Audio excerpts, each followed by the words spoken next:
Notice to all viewers and social media companies. Ohio residents can use medical marijuana for qualified medical conditions under Ohio House Bill 523.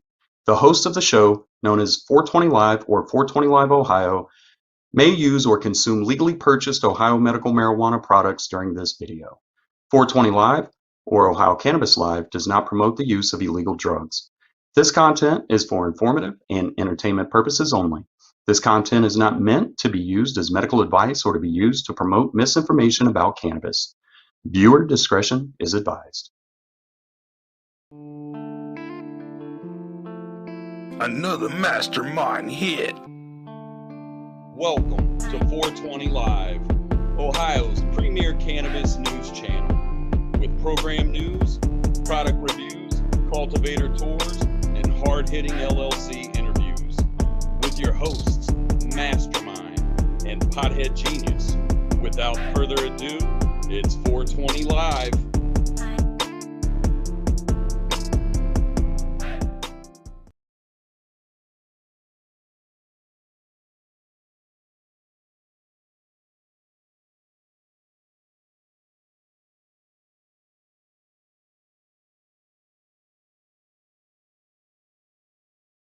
Staying closest to the plant would be the best way to go.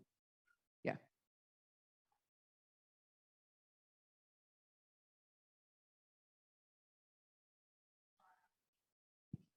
From the medicine.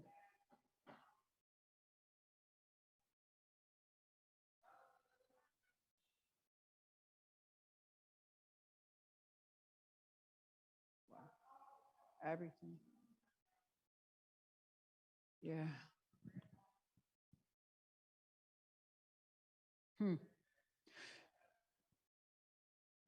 Yeah, so that's been the big thing with a lot of our pharmaceutical medicines is they cause so many other side effects, and then you have to take another pill and another pill, and next thing you know, you're on 9 different pills. And so you're just continually, with cannabis, you don't have the side effects you get from cannabis, drowsiness, dry mouth, red eyes. And some people, if you have too much THC, get that paranoia. But you can control that with lower THC. So cannabis has very minimal. It's not physically addicting, or if the research says if it is, it's very minimal, like caffeine. So that's where it is. But it is psychologically, it can be very habitual for people. So I just want to recognize that for that cannabis does have dependency issues, not necessarily addiction issues.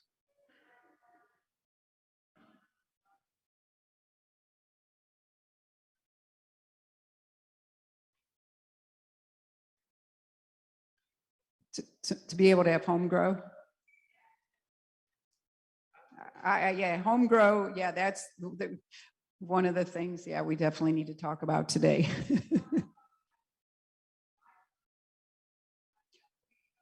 Oh, right.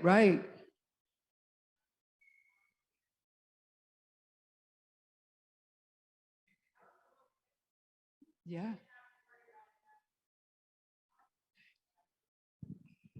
Right. I mean, yeah, we take for granted driving everywhere in our independence. Yes, for sure. Yeah. So thank you so much for listening and engaging with me. I appreciate it. I love to share my knowledge, and shout out to the Cleveland School of Cannabis. Thank you so much. Yes, thank you, everyone. That was a great question and answer. So at this point, we are going to have Tim Johnson come up and say a couple of things, and we.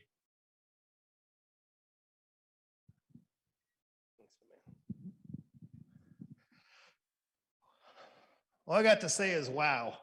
I look at all the advocates in the room that have started with us all in 2015, 2016, except for those that started in, what was it, 82? I was going to have one up stage. So.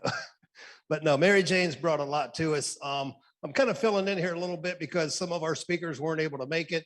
A few of the legislators stepped down. For those of you that don't know him, Senator Ken Yuko standing in a doorway over here. He will be coming on this afternoon after lunch to share some things with you. So I'm going to kind of share a couple of things. what is today about? We've got a medical program. One of the key instrumental legislators right there in having that program, and multiple advocates in this room I look at that are here today, which is great. Having everybody stay on board, mentoring the new ones, the new faces that have come in. I can tell you this, in 2015, when I started talking with Senator Yuko, Senator Burke, and a few other legislators, I never imagined in 2021, I'd be standing in the atrium at the State House with weed on the table. Might be hemp, but we got cannabis on the table over there. I never thought that I would see license holders participating, a cannabis college in Ohio leading the nation, instructors, premier cultivators like Christina, community outreach and media like Gabrielle here, of course, Sensible Movement Coalition, the group that's here with Priscilla and so forth. We have to understand what is sensible movement for decrim. When people say, well, since 1975, we've had decrim in Ohio. Well, we have, but these guys have been able to increase it from the 99 grams to the 199 grams. Plus they've included the paraphernalia, the drug abuse, the sharing with another, concentrates, oils, and so forth as no fine, no time.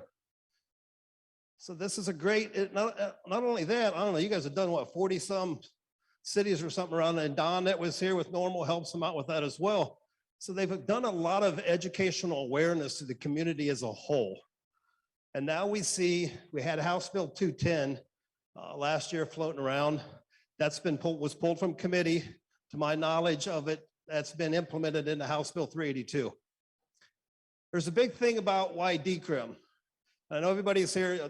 The main topic today is about adult use in Ohio, about adult choice. And as Representative Brent said earlier about rhetoric in this industry is of utmost importance if we want to address social equity, social diversity, and the disparities of using the word marijuana. Even using the word recreational can be derogatory in its own way. You know, recreational is like a sport. And we're talking about a plant with medicinal values. And as a plant that should have, somebody at 21 and over should have a right to use that plant without fear of persecution. So we not only have to look at the medical program and the medical patients, but with my background in law enforcement, what I have to look at is the criminal patient. That's where I step in and say every 19 seconds, somebody in America is getting arrested for a joint. We're filling our prisons, we're filling our courtrooms. We're losing lives on the street for the simple fact that law enforcement's chasing the money. And I can say that, that's where I came from. I'm also a veteran, so I don't have a problem with talking about veterans and their access or not access to it. But what we have to look at in this whole overall picture when we're addressing an adult choice program is not just I want to have personal cultivation rights at home, and I don't want to be stopped and harassed on the street because, you know, I have some product with me, but we have to look at the, you know, the mass incarcerations, the wrongful entrustment of operating vehicles, allowing somebody to take a drive in your car, or even yourselves, the OVI laws, those need to be addressed. They need to be changed in Ohio. The recidivism rates for people that are on probation, they're in a legitimate program in the state of Ohio under a Schedule 2. They're on probation, and the probation officer says if you P-test dirty, you're going back to jail. That's entrapment. There's no two other words. Just one single word, it's entrapment. We have to address those things on the criminal side. So if we address the criminal statutes of the whole cannabis industry, both medical and adult choice, that trickles down and it affects a lot of the other things that we're interested in, such as economic diversity, such as medical patient rights, such as parental rights, employment rights, and on and on and on that list goes. So we want to address those as well and not just talk about, I want to be able to grow weed at home. Well, in all reality, if you follow the surveys, very few people are going to grow weed at home because now with the medical program, you can go get it. May not be happy with some of the prices of the products, but it's there. You always have the alternative to go back to the illicit market, which still controls 80% of the market in the US. That's how big and how strong it is. You also now, hopefully in Ohio in the next couple of years, and like in many other states, we'll have that opportunity to walk in as 21 years old, walk into a dispensary and say, you know, I want to buy some cannabis. get your product, do your thing, and not have to worry about walking out into the car, getting stopped for an OVI for an arbitrary 5 nanograms, I believe it is, of per milliliter of THC in your system right now. That stuff has got to change. Those are laws that got to change. The probation laws, as I said, your employment laws and all of that.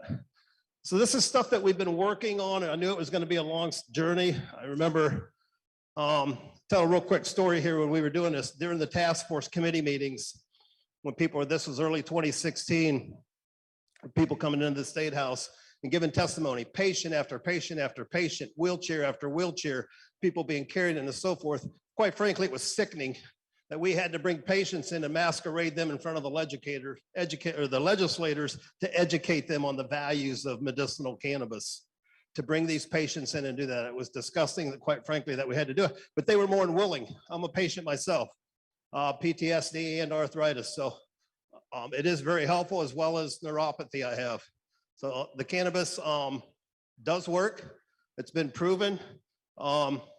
CSC that was here talking, Nicole, I believe, she gave some very good examples of how cannabis works, and did some good, gave some good information on the endocannabinoid system.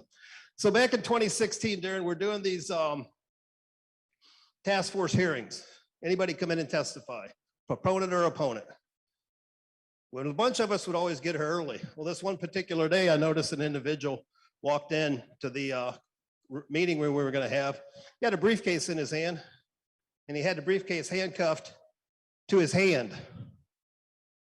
So I'm looking, and first thing me, right off the bat, I knew who he was and what he was doing. He ended up being a task force lieutenant for a drug task force unit in Northwest Ohio.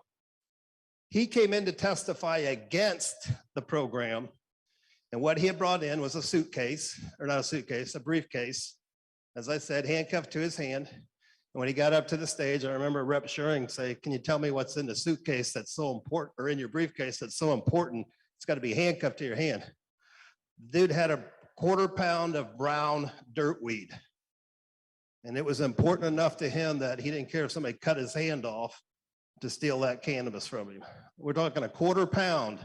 He had it. I remember plainly, I talked to him afterwards. Why would you even do something like that? So, and there's just no rationale. But that type of stigma, that type of mentality, we've got to address as well. Law enforcement training needs to be addressed. It needs to be revamped. There are agencies that are aware of it, that we have a program. And what, 5, 6 years later, believe it or not, there are law enforcement agencies in Ohio that don't know we have a medical program. That's not acceptable. I've contacted the training academy multiple times. I spoke with legislators multiple times.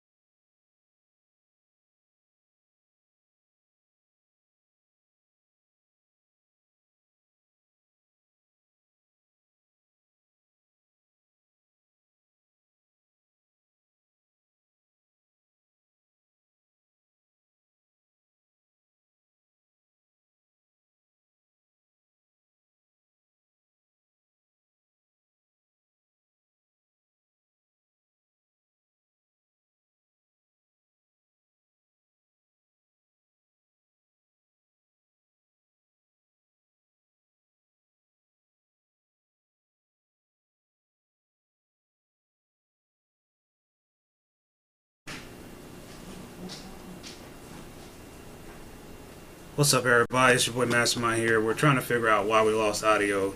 We've been having this audio problem all day. So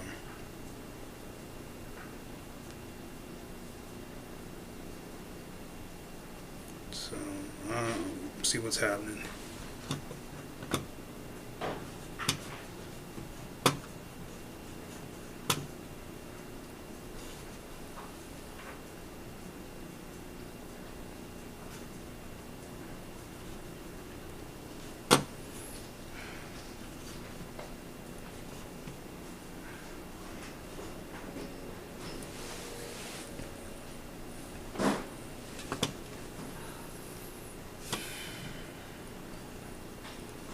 This is really getting on my nerves, man.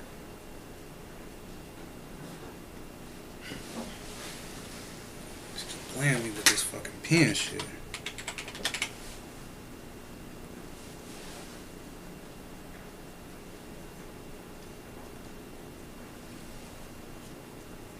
Who did this shit, man? Thomas here. He did a recompilation called the Ohio statutes. Of course, they didn't get everything, but most of it. Those are things to bring to your legislative attention. That is just not about we want this freedom to ride over this plant, but we want to, on the medical side, patients have access to it. On the other side, on the adult use side, you have adult choice to go buy alcohol, right? We know what that does to society. I hate even throwing up. I don't even like comparing cannabis and alcohol and tobacco in the same sentence. It just doesn't fit. So think of your key points when you speak with legislators. Now is the time that we want to reach out. You've got House Bill 382. Jamie Callender introduced a, well, he will be introducing the language in about another 6 weeks for an adult choice program from the other side of the aisle, Republican side. We also have the Citizens Initiative, the indirect initiative, I should say. It's out there. Three things right now that legislators are concerned with. And if you listen to Callender last night, his thing was, we don't want this to be in the Constitution. We want it to be legislatively controlled. So what we're doing here today is bringing awareness and education to them that the people of Ohio, I believe it's up around 70% now, we want some kind of legalization in Ohio for the program. We want something done here, and it's time to do it. It's time to stop the racial disparities, the mass incarcerations, the unjust arrests, et cetera, the unwarranted confrontations that lead out of law enforcement, dogs smelling something on a car, and next thing we got people shooting each other and so forth. Stuff's got to stop. So we need to address from those viewpoints, once we have the legislators who speak with them and let them know about that stuff. Too many of them are under the influence that you want legal cannabis so you can grow it at home and you can sit around and smoke it. Well, hell yeah, we do. There's other reasons too. That we want to address. Considering this, I know talk the history of it, when you look back of why was it made illegal and why is it still illegal? That's understood by us. So that's something we have to educate them on. I'm not sure what the time frame here. I know we're going to take a quick break. Okay. Does anybody have any questions on anything? They're going to take a quick break. Okay, good. Let's take a real quick, like 10-minute break or so. Bathrooms are right around the hall to the left here. If you're not familiar with it, down on the first floor. Back that way there's a cafeteria. There's also a vending machine room back there. If you need to get a little quick drink or some snack or something like that. I believe at 12 o'clock we're supposed to have lunches for those of us. The registered people that signed up and so forth. So with that, let's do this. Go ahead and take a break, and we come back at 12 o'clock. We're going to put our panel up here. Some of them, things like they're all probably here now. And then we'll continue on with that. Thanks everybody for coming.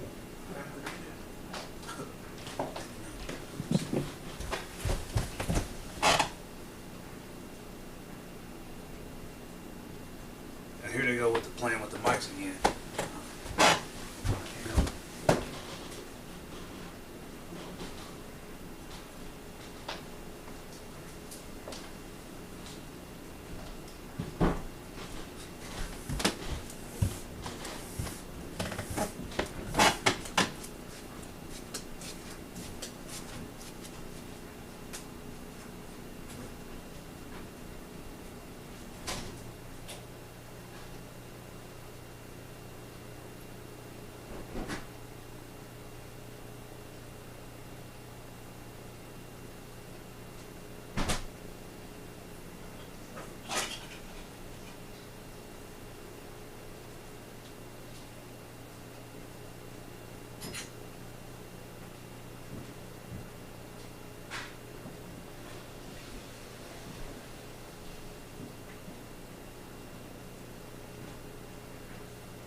Huh? I got everything going. You're playing with the mics.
Excuse me. If I could get everyone's attention. So we are going to proceed with our next speaker, Representative Terrence of Church. Good morning, everybody. Well, once again, I'm State Representative Terrence of Church from the 10th House District, northeast side of Cleveland. I want to thank you all for coming down and going to the State House. This is a very important issue and it's a special day, especially as we move forward and put Ohio at the forefront of legalizing marijuana.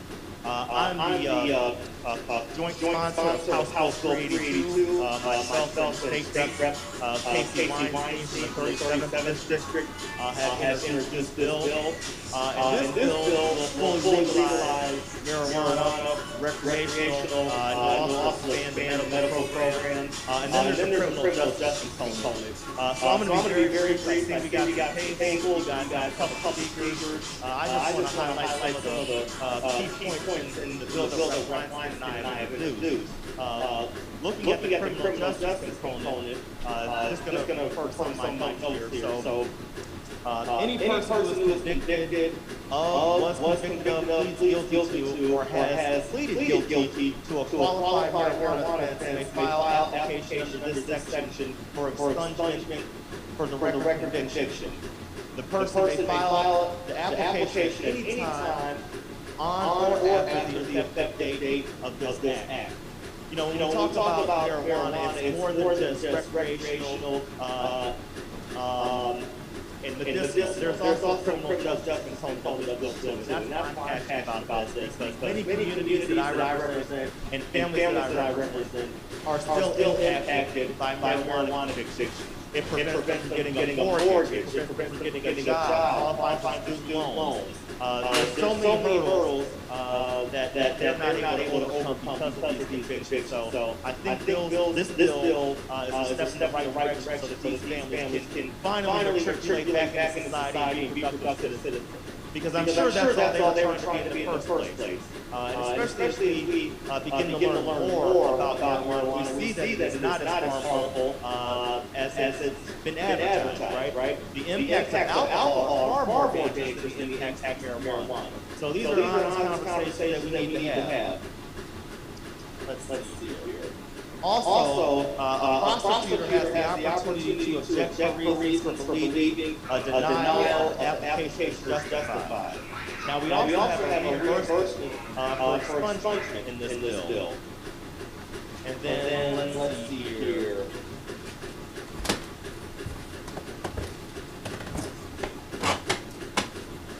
So here's a good point. The court shall pay $20 of the fee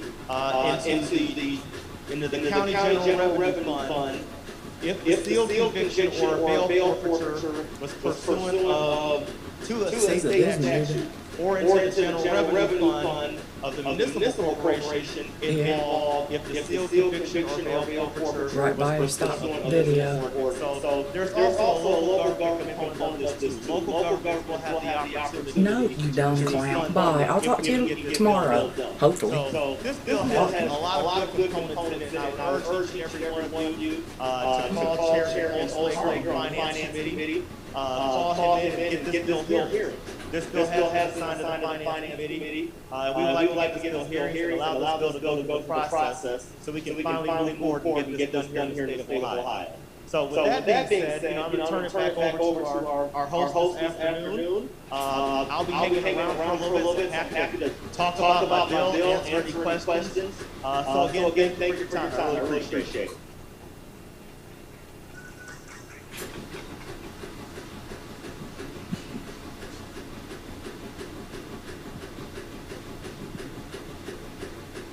So at this time, we are going to have Senator Representative Jamie Callender.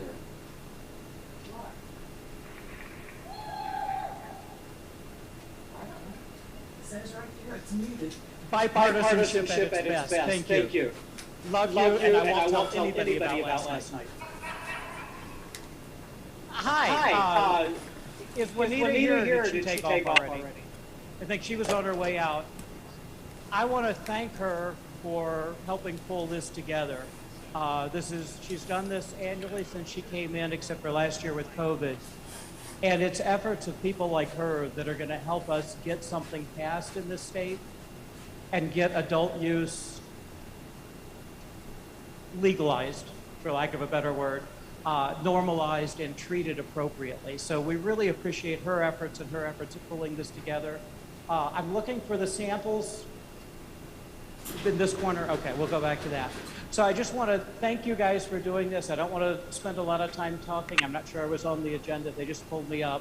But Representative Ferguson and I have a bill that we introduced yesterday that would take the medical program and expand it to any adults in Ohio, 21 and over, and allow the growing of up to 6 plants, which is negotiable in the bill. I've heard some folks that would like to see that larger or smaller.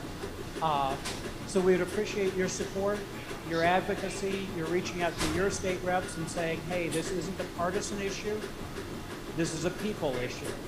And making sure we let your reps know that there are real people and real voters out there that support this, and we'd appreciate them supporting you and supporting us. So thank you for your advocacy, great job.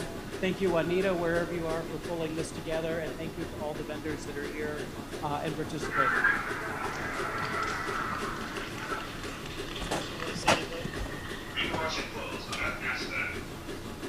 I am washing clothes. And I love this phraseology, my joint sponsor of the bill is Representative Ron Berger.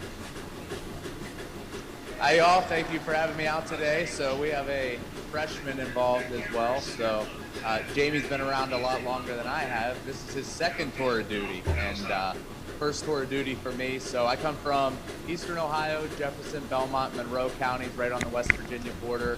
And just really happy that you all come out here and use the People's State House. I'd like to see you be able to exercise your individual rights, your liberty. I don't know what camera you're talking about. It needs to be way, way smaller. And we certainly should be telling individuals what they can do with a plant, as many people have hit on very many times today. So thank you all. Enjoy the rest of your day. I appreciate it. I have another meeting to get to, but reach out anytime.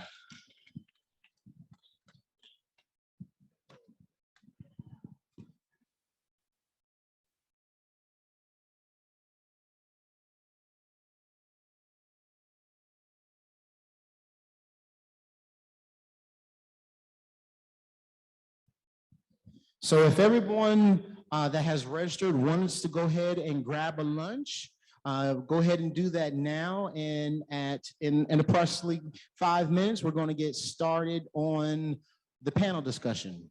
So at this time, everyone can go ahead and get a lunch and come back and sit down, and we'll start this panel. Thank you.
Recording in progress.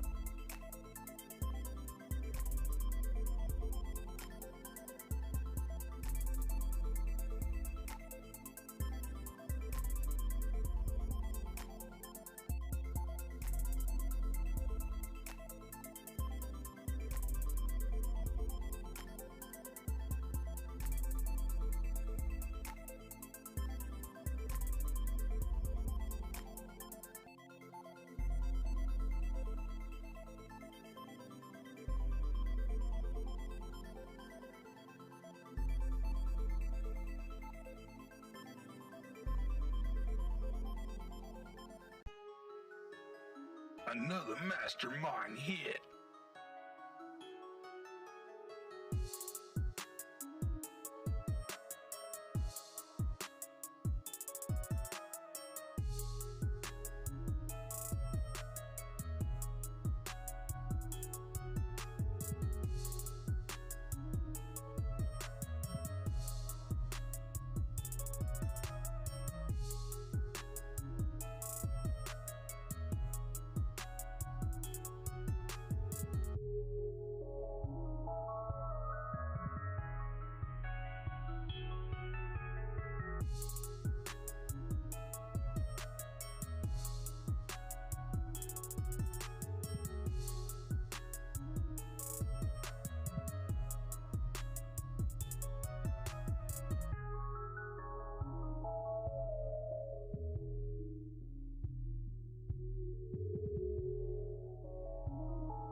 Another mastermind hit.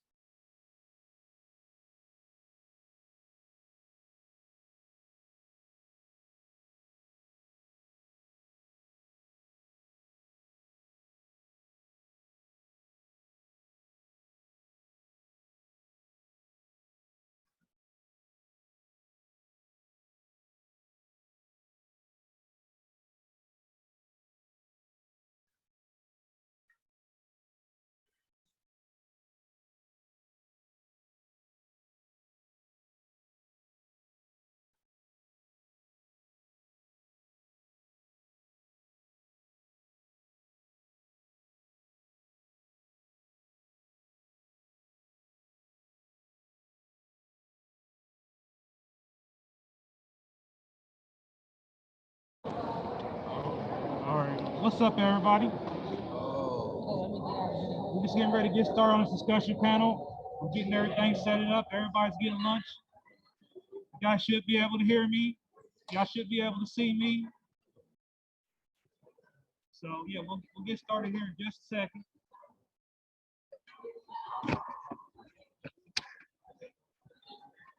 If you're watching this on Zoom, Yeah, we should be live on Facebook. Well, we're not. Oh, but we're not live on Facebook yet. We are live on YouTube. They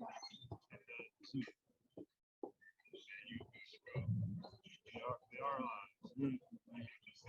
All right. Be back with y'all in a second.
Activists as well. I think we've all been very active in voicing our opinion and being down at the either local offices or the state house. A lot of people are like, well, I am so far away from the state house. Well, it starts in your area, in your local offices where you could just go right in your town and talk to the people about it.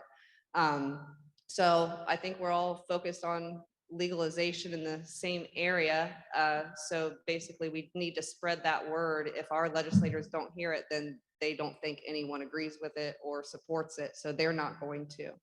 So. Good afternoon, everyone. My name is Broderick Randle Jr. I'm a business development and sales over at Bennett Leaves. We're a medical cannabis processing facility. And besides that, I'm a sickle cell warrior. I'm a medical cannabis patient. I'm using, I believe in using the plant medicine as a better quality form of medicine rather than opioids. And that's why I'm here to help talk about my journey and amongst other people here. We're here to mention how this plant is a better opportunity for people of Ohio and the nation, really. That we need to change the stigma on it, and I'm here to help use our voices. And I'm thankful for Juanita and Anthony and Menelek, State Rep Juanita Brent. I'm sorry about that. And I'm just grateful to have the opportunity. Good afternoon, ladies and gentlemen. My name is Latasha Rountree. I'm from Dayton, Ohio. Yeah. I first got in this industry as a patient. I was diagnosed with polycystic ovarian. The only place that we knew to get some help so that I wouldn't end up suffering anymore on opioids was in Colorado, when someone told me that there was medical marijuana in the state of Michigan. I went to Michigan as a medical marijuana refugee patient, where I had to prove that I was not going to be on their public assistance, but I was actually coming there for medical marijuana help. I later went on to become a caregiver. I studied cultivation, extraction, and processing. I came back to Dayton to lead the way, to let everyone know that they didn't have to suffer. That's when I found the Ohio Rights Group and became the Montgomery County captain. We turned in over 20,000 signatures collectively in our area. I later joined the Sensible Movement Coalition, where I then legislatively decriminalized marijuana in the city of Dayton faster than any other person, any other organization. Once we did that, and we stopped people from getting tickets, stopped people from going to jail for a plant, I then started running expungement clinics in the city of Dayton, where we've cleaned over 600 records. We later went on to add on wraparound services. So now at my expungement clinics, we also do driver's license reinstatement. We also do public utilities assistance, such as power and gas. We do driver's license reinstatement with help with car insurance. We help with car repair. We do housing. What we do is we break down barriers so that people can be successful. I'm currently working with different landlords and apartment complexes so that patients are safe and not fearing being removed from their homes for being legal cannabis patients. So what I've been doing is working with homeowners, working with landlords to develop a policy of tolerance, which means if you're a landlord or you run an apartment complex, what we've done is change the policy so that the policy of tolerance states, if you are a legal medical marijuana patient, we will not evict you. We will not call the police on you. You don't have to be in fear of having the police called on you. And I can only do that for working class people, because if you are in federal housing, you are still at risk of being evicted from your home. So what I'm doing is trying to bring awareness to how important, we just can't have marijuana. We need to make sure that the laws that put us in jeopardy of losing our kids, put us in jeopardy of losing our homes, put us in jeopardy of losing our jobs are absolutely addressed. So thank you. Thank you, Tasha. I am Bill Schmitt Jr., lifelong marijuana supporter, obviously, because I was born on 4/20 of 1977. So I was just kind of thrown into this whole lifestyle, but I'm very blessed to have that birthday. And I like to fight for patients' rights, like the people that came with me, as you've seen my squad coming in. Everybody has some type of issue. We're all patients. I love standing for the people, even though I am a medical cannabis patient myself for chronic pain. I feel that because I am able to move a little bit more and do a couple other things, that I have different skill sets, I need to be these guys' voice, and I need to try to really push the pedal to the gas. Sometimes I'm a little bit edgy. Sometimes people don't like me, but people's always going to admire my passion and determination to really get to a common goal. And that's something that this panel up here it's very important for this to happen. You know, we have the full legalization rep bill that just came out, Republican bill yesterday, the Democratic bill. We got the citizens fighting for it. But right now we have a unique chance to change the 7th largest state's recreational market right now. We need to address social equity issues. We need to make sure that our veterans and minorities are represented. And there's just a lot of things to this. Like she said, housing, that was something that's on my list too, as well as CPS, you know, work-related issues and drug testing, DUI laws. There's so much that we have to fight for. So just even once we legalize marijuana here in Ohio, don't think the fight is up. There is still so many policies that we need to move forward for the people in Ohio. But I love you guys. Appreciate the time. Thanks, Bill. Hello, my name is Nicole Phoenix. I'm from the Cleveland School of Cannabis. But first and foremost, I'm a mother of a child who has ulcerative colitis and has his medical card. And through his journey of playing college football, we had to deal with the NCAA and drug testing. And then also for him getting jobs. So it was always that debate, does he, you know, fake urine test, or does he quit using cannabis and deal with the pain? So those are some of my life journeys with cannabis. I'm also a caregiver. I've fortunately in the age bracket where all my friends' parents are sick, and you know they want to get them you know, working with cannabis. So educating people on cannabis, and obviously being an educator, I think to make all these changes that everyone just talked about is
I think the best thing for the program since it started It's just been a couple things. The quality has definitely been up. That's one thing that I can say. Everybody knows that I go from state to state all over the place, trying a bunch of different strains. And I really, kind of small. Yeah, we know. We're getting it back. We're bringing it back. And Ohio, every state that I go to, it's like I seem like I'm comparing it to Ohio in some ways. When it comes to quality, a lot of other things we need to work on, as far as like the limits and things like that too, because my limit isn't the same as somebody else's. I have been to some chronic pain, PTSD, and issues like that, but you know, the program has came around, and I think the quality of the events, I would say, in my opinion, is the biggest thing from the start. Because at first, we was getting straight mids. And nobody like, it was just like driving through the basement, wasn't cured right. And just to let you know, it's very blessing. Galenas. I'm good.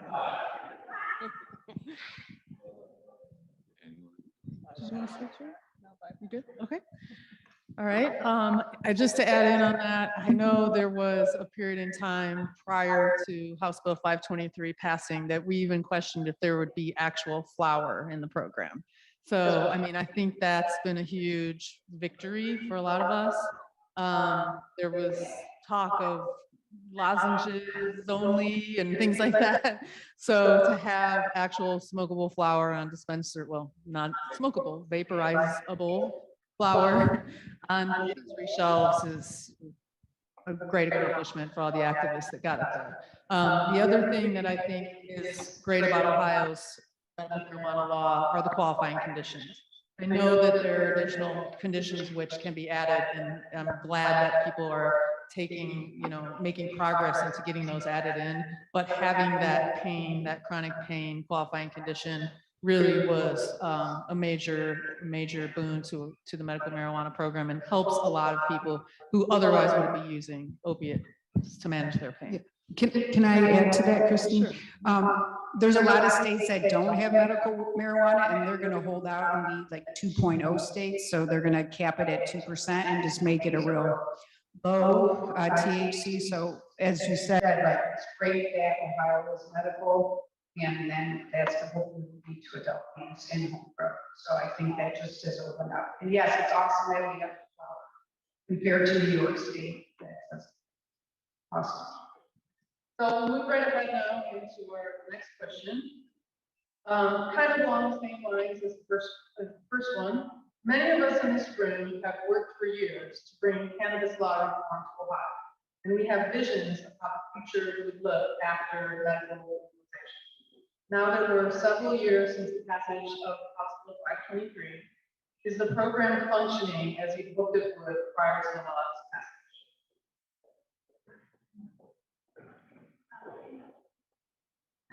I think that they have made it a little difficult in the program. We do have the program.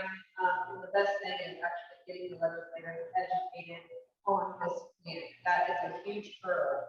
When you go to these offices, these people, first of all, they don't think that their people support it or want it. And I always encourage them to just go to their grocery store or go to their local area. Why can't I ask around? But they really don't know anything about this plan other than it messes people's lives up. They go to jail and it tears families apart. And that's what the problem is. If the law fixes it, It's nothing that this plant has physically done to these people. If anything, it's helped everybody. It's gotten people off of drugs and it's kept people off the streets.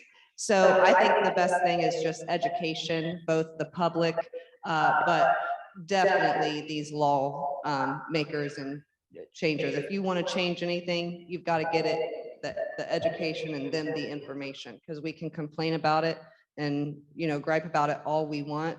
But until someone steps up and makes that change, then it doesn't matter. What your opinion doesn't matter or anything like that. So unless you're willing to step up and do what it takes, you just got to be there and support each other and show up when you're needed.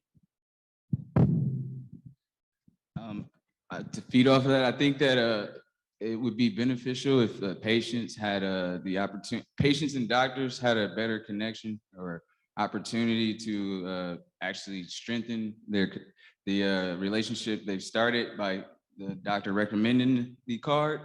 I feel like in some, it could depend on the, the physician themselves, but it seems in a lot of cases, the physicians give the card and then, you're on your way.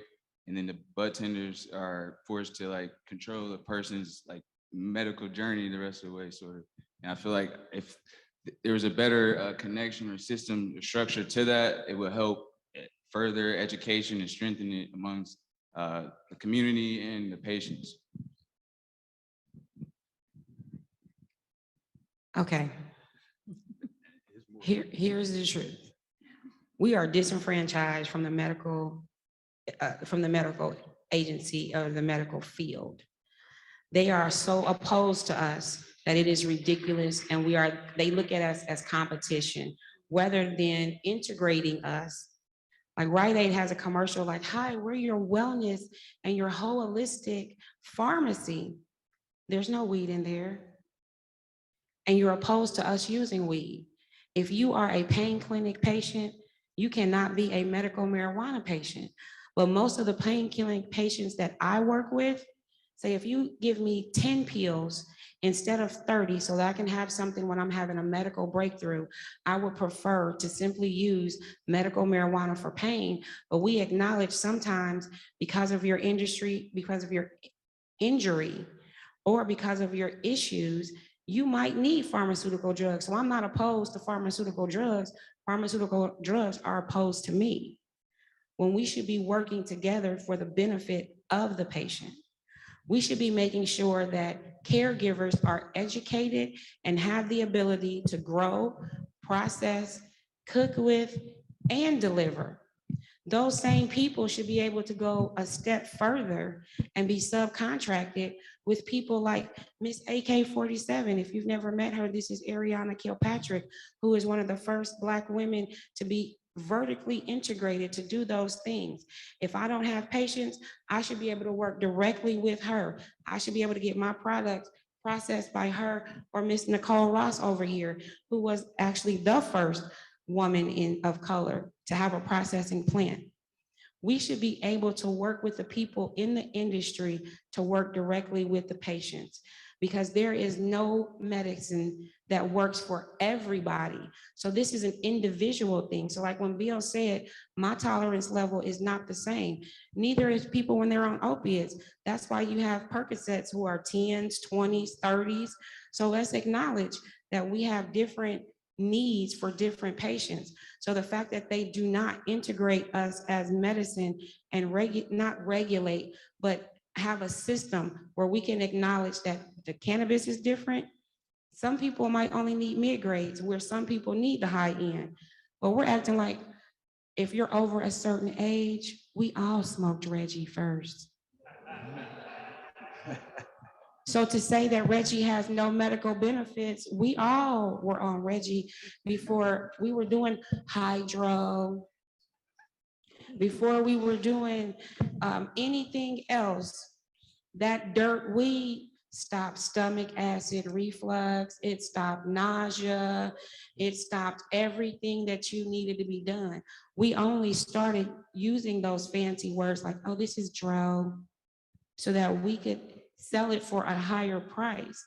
It became cultivated because like roses are not grown, roses are cultivated. So a true cultivator can bring out the best components in every single plant. What we need to do is teach people how to do that and to make sure that they're educated on every cannabinoid and the benefits of the full plant of this plant. So until that's done, we don't have a complete system.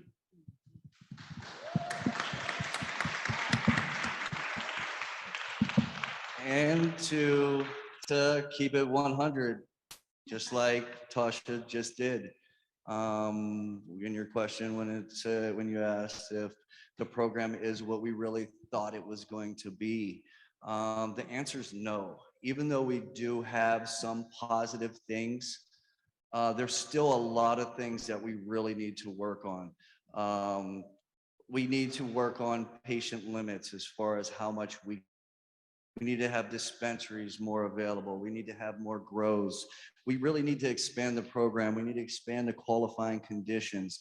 But my biggest problem and heartbreak once we got medical marijuana in Ohio, it's not having home grow. Home grow is the single most important thing that we can do for our people. Not a lot of people are going to be able to grow it as good as they think that they're going to. They might not get as much as they think that they're going to. But you know what? That little bit of break of what they do get, being able to process the oils into edible, or the flower and leaves into edibles and things like that is very important. That helps keep us money, to keep us alive, because they lied to you your whole life and saying money didn't grow on trees. They lied to you. They did. And that's something that can help our supplemental income, can help keep us afloat in times when we can't afford $45 for a tenth. Yeah, I was gonna say, speak on that. And what is a tenth? It's not a full eighth. It's supposed to be an eighth, a quarter, a half, an ounce. What? Why are we reinventing the wheel? That's what I mean. Like when House Bill 523 came, they really pushed this through with the quickness, because we was pushing for OMM and had 3/4 of the signatures to make the ballot, and they just pushed it through. And there's a lot of empty holes in this program that we need to try to fix. And I feel, you know, with recreational marijuana coming, if we complain and bring up the right issues, once we transition into recreational marijuana, it'll be better for all the people and the patients, instead of just pushing it through. Like, let's do this and do it right. Make sure we got social equity, make sure that we expunge marijuana related crimes. And we got to make sure that we get our people out of prison that are doing time for a plant. This is some very important things that Ohio has kind of just missed out on, and we need to try to work on moving forward, you know, expanding the medical program, doing things for patients, just to make it better for all of us, because every single person in here is pretty disappointed with the program right now. I mean, let's not lie. I mean, we really want to make this better for the people, and we have to keep it real to ourselves to be able to do that, and we have to work together to be able to do that as well. And I'd like to add to that, basically, to add on to what they were both saying. I totally agree. Like, if the patients were allowed to grow, it would make the community, the cannabis community, stronger, and not just grow, but everyone would be involved more in wanting to know how to. Oh, I need my plants processed. So processors should be able to help patients in that way to process their medicine to different forms. If they can't, like, you know, they need to get it legally tested to make sure they're providing good, fine quality medicines to themselves, or the caregivers are providing it for the patients. It should be set up in that way. Cannabis is, the plant itself is, you know, is made to provide unity amongst people in communities everywhere. Right now, the program is kind of against community, it seems. So I think that's something big that we need to change for that. And oh, one more thing. Speaking as a patient, well, as far as the opioids, I totally agree. Like, there's no real system set up for people trying to get off pain meds. You know, the synthetic medicines versus the plants. Like, why is there got to be one or the other? Why can't there be something where it could work together so that they can transition to the correct area and a better quality of life? Like, I just don't. I thought this program was designed to do that, but it seems in a lot of ways they're restricting it. So I think we need to fix that as soon as possible. And just to add on to what the panelists have said, I personally 100% support home grow, as does the business I work for, Galenas. They 100% support home grow as a cultivation facility. It pains me when I talk to patients and they say that they can't buy our product or other cultivators' products because they can't afford it that month. And economic freedom, economic equity is a critical piece to any adult use policy, to any medical policy. It was definitely left out in our medical program in Ohio, and it's the key. It's the answer, and it has to be included in adult use policy. I got one more thing. So, and just to speak on that too, because of people not being able to afford some of the products, that leaves products on the shelves longer, meaning patients that sick patients get, you know, terrible quality stuff. It's supposed to, not saying like it's not good quality from the medicine programs, but over time you want them to get the freshest available medicine as possible. And if it's just sitting there, we can't sell it, then clearly we need more people involved and to know about it. But it's got to be with the day system limiting people's choices and actually approaches to finding a better way of healing. I feel like that's ruining people's approach to this too, a better style of medicine for life.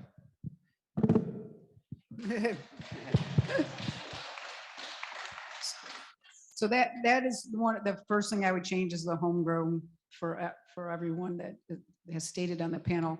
But the one other thing I would really like to change is our testing. Currently, we only have 3 facilities that do the testing. And I would really like to see an expansion on required testing. So currently in the state of Ohio, it's just THC, THCA, CBD, and CBDA. And you have to pay extra for terpenes. You can get terpenes, but companies have to pay extra. And then the constant testing.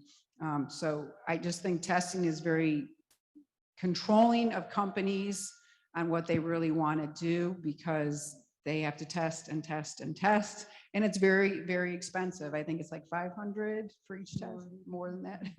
So that really ties the hands, I think, of a lot of businesses out there, as well as the hemp industry. So I think we're moving right into our next question. And for this question, I just wanted to, we brought up a lot of issues that people have with the program, but I wanted to distill it down into the 2 most important. So if you could immediately change 2 things about Ohio's medical marijuana law, what would those 2 things be? It would definitely be at home grow. And another thing is your prices, and the prices fall down from your licensing fees. So your licensing fees have to come down.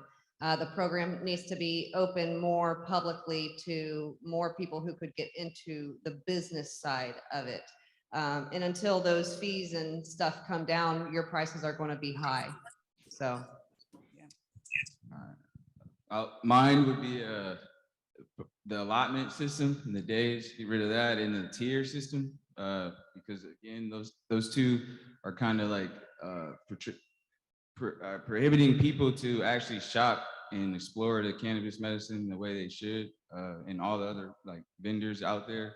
Because if you find something that works and then you're like, oh, well, I gotta try and sacrifice 3 days or 4 days for something new that you may not like, you know, you may not decide to go with it at all.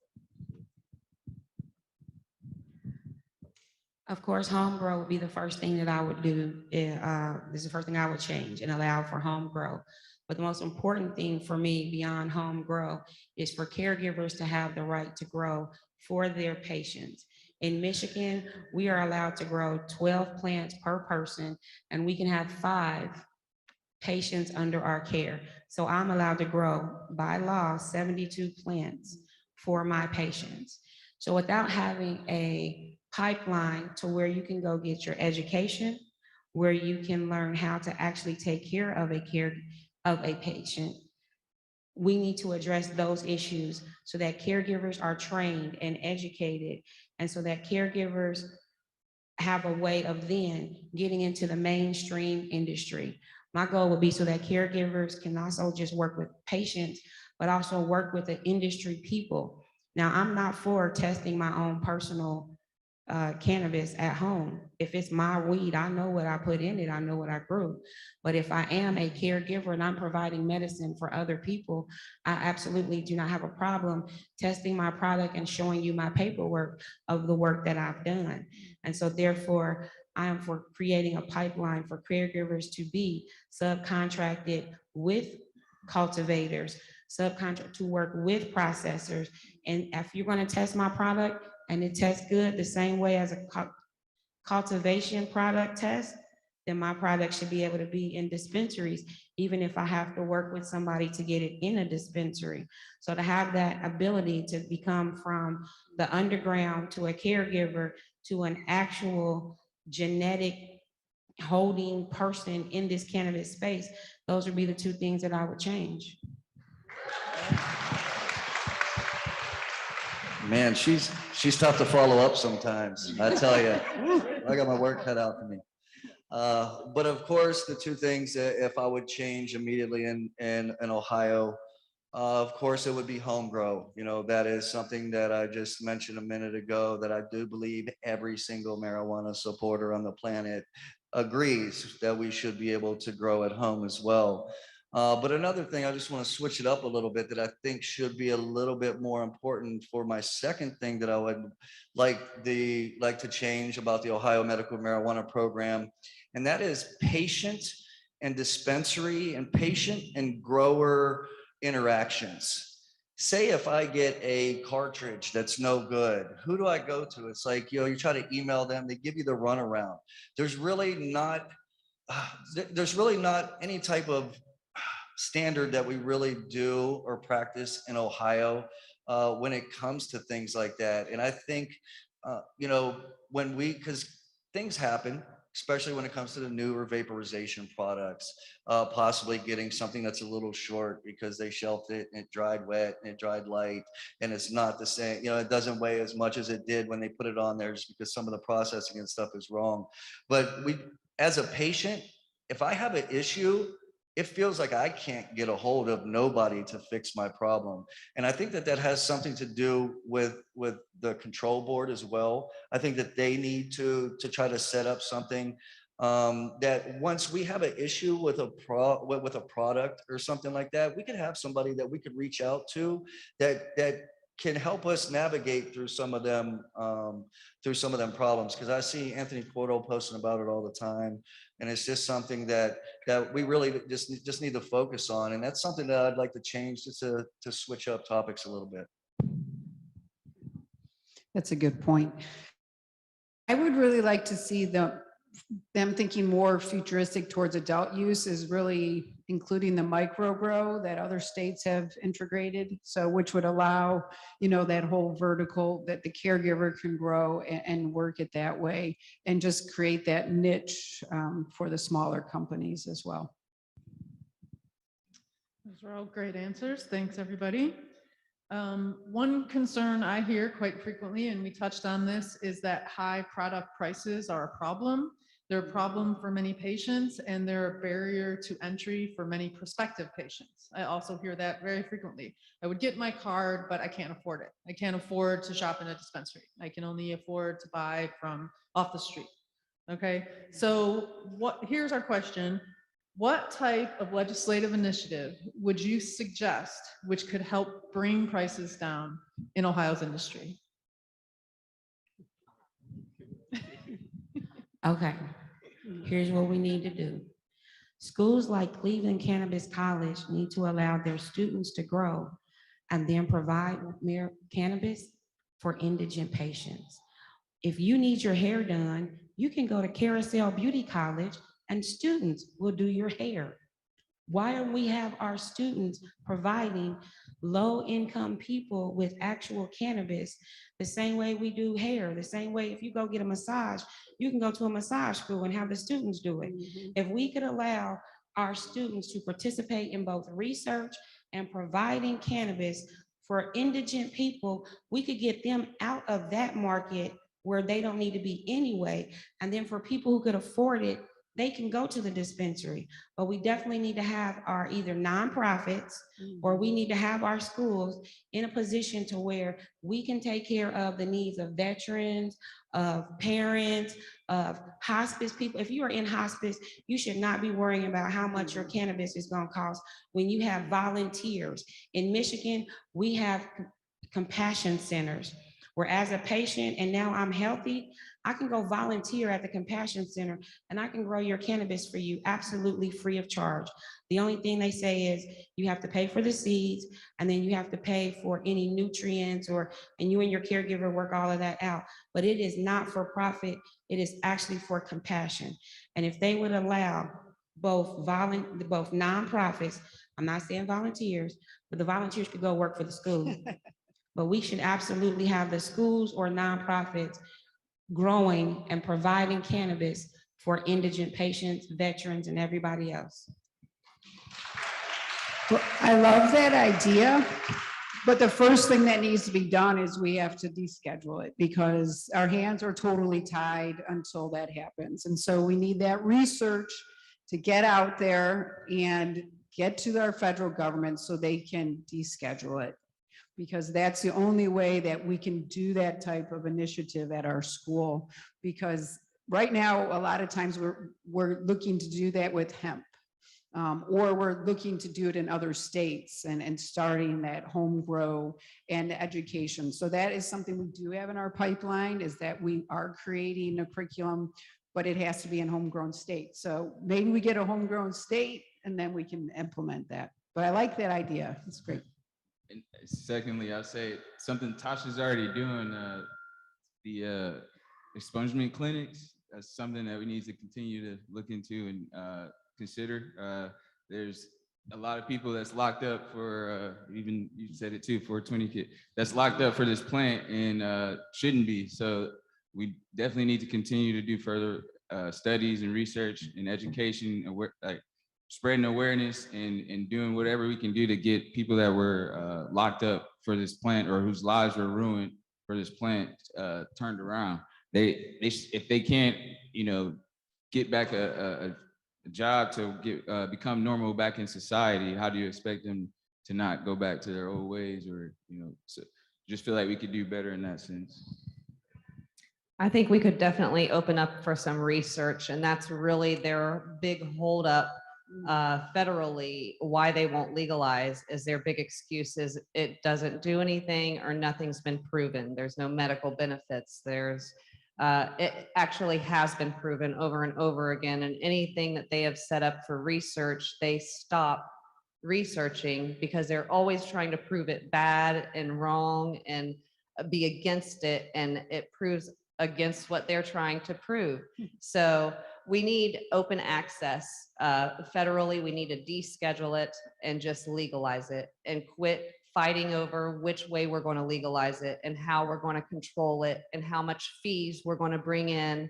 We need to make money off the taxes. We don't need to make money off feeing the businesses thousands and hundreds of thousands and $500,000 fees. This is ridiculous. It's a big money game.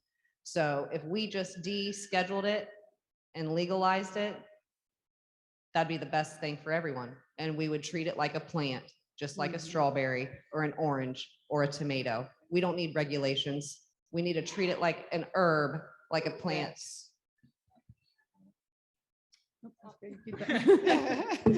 That, you guys are really good at segueing into our next question.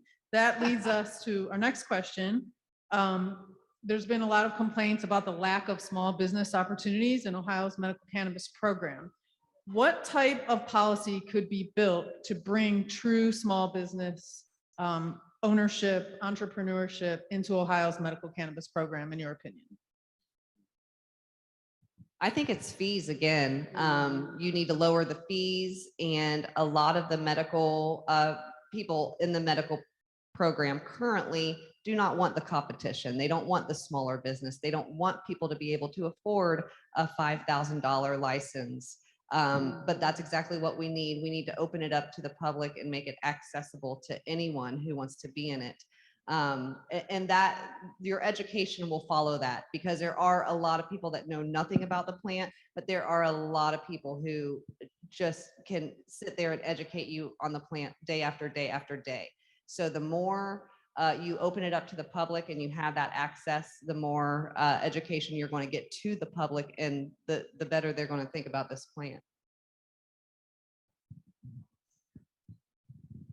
Clearly, I'm for open up that market. If we can create a more open market where you can start off as a patient and go to a caregiver and then work directly with the people who have the license so that you can get your product into the dispensary. If we have a more open system where we welcome new people coming in so that it's not stagnant. We have so many dispensaries, and all the dispensaries are selling all of the same things. They're offering you all the same things because only like 5 or 6 people are doing all of the grows for the state of Ohio. If we start allowing more people to grow, more people to get into this, more people to come up with more products to put in these dispensaries. That is why we have in Michigan like the High Times Cannabis Cup. It is so that you can actually show people what are the new products, what are the new availabilities. And you can, if we stop being competition and be more collaborative, then the small business and the big businesses can again work together to provide the best medicine, the best education, and the best opportunities. When you have small businesses who are fully funded, and that means we need to create some social equity and have some capital so that these businesses can not just open, but stay open, then we will have a more productive state, because small businesses pay for their kids to go to ballet. Small businesses turn renters into homeowners. That's how you create generational wealth. So when we create a possibility of more small businesses, that's no different than the wine industry. It's no different than the beer industry. If you can craft beer and then sign a contract with Yuengling, am I saying that correct? Yeah. Yuengling, Budweiser, somebody.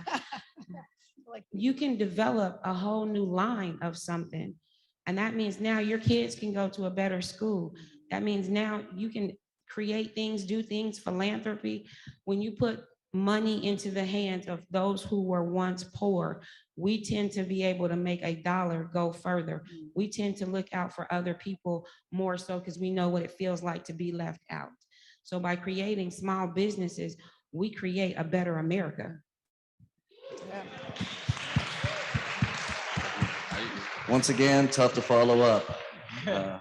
But to answer your question, you know, the fees are the biggest thing.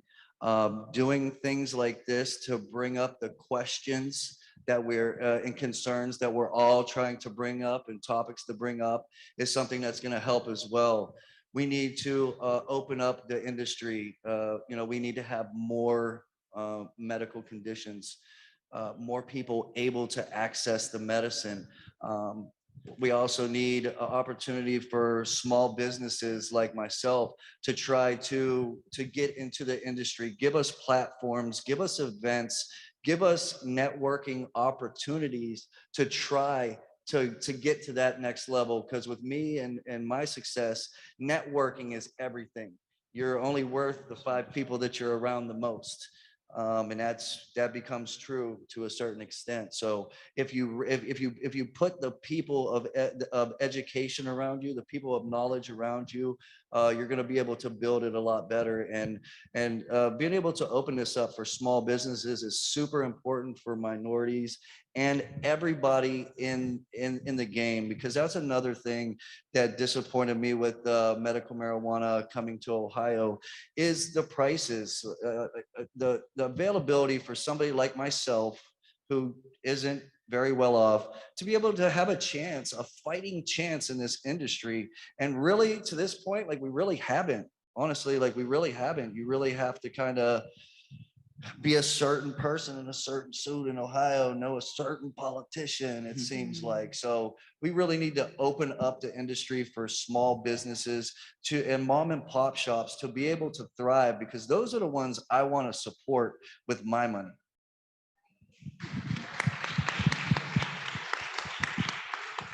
Thanks, Bill. Along with the fee application is the application process. I don't know if anyone's ever looked at an application to get a cultivation license or even a processing license or a hemp license. They're very complex and they're very long. And if you don't know how to fill them out properly, that is going to hinder you getting the license. So I think they need to simplify the application as well as reduce the fee, or at least maybe have a nonprofit consulting firm that would help people guide them through. Because if you can't write an SOP and get through the door, the standard operating procedure, you're not going to even be able to start on an equal playing field. So I think we really need to look at it from that business line of how do we get people in the door on the smaller level by helping them fill out the application, understanding all the rules and regulations that go along with the industry. So I think there's a huge learning curve there. And I think that's where a good nonprofit could come in and really help with consulting someone on filling out that application and then also sourcing money. Thank you. Yeah, I agree. I believe that if they reduce the fees and the application fee, it could be more of a community, as I mentioned earlier. As small businesses should be able to work with the larger ones. We should be able to, once laws change, if you're able to cultivate or do your own home grow, you should be able to go get your stuff processed, like I said earlier, and be able to turn that into a product that you could legally sell or benefit and provide to patients or whatnot. There's ways that we could all work together, and there's room for everyone in this industry to work together, whether it's the big industries or the small. We just got to find ways to figure it out. Another thing that a lot of people don't know that would help is I think we should have a residential requirement. About over 80% of our medical marijuana program is owned by out-of-state corporations, and your license are transferable. They're not clapping for the out-of-state corporations. No, and that license is transferable after 1 year. So anyone can get a license. Well, not anyone, sorry, you got to have a $500,000 liquid X. But if you have that and you can afford to get your license and you go through their application process and you qualify and you've got the highest numbers, good. Hold on to that license for a year, and that's all it will take, and you can resell it for millions of dollars to the out-of-state corporations who are coming and eating us up. So if you want to keep it small and if you want to keep it local and you want to keep the business here in Ohio, you need a state requirement. That's it. We have to do that. Yes, and follow up what you was just saying about the state requirements like that. Pennsylvania added a social equity policy to theirs too, and they're incorporating things like that as well.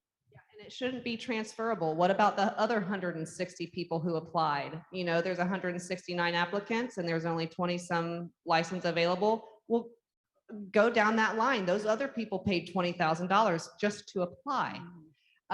So we need to open it up to them first, and we just need to make all the fees and requirements lower. This is ridiculous. Why do we have to be rich to grow this plant or in the industry? The rich don't know how.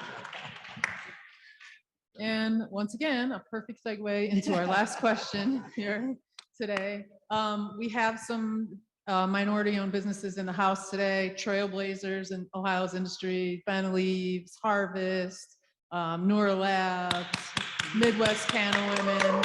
We have some folks that are really working hard to bring social equity to Ohio's cannabis industry, and we have some adult use initiatives that are swirling about, and seems very likely that we're going to get some traction on something here in the next year. So what would you recommend in a policy format, or what would you like to see in a social equity in an adult use program in Ohio?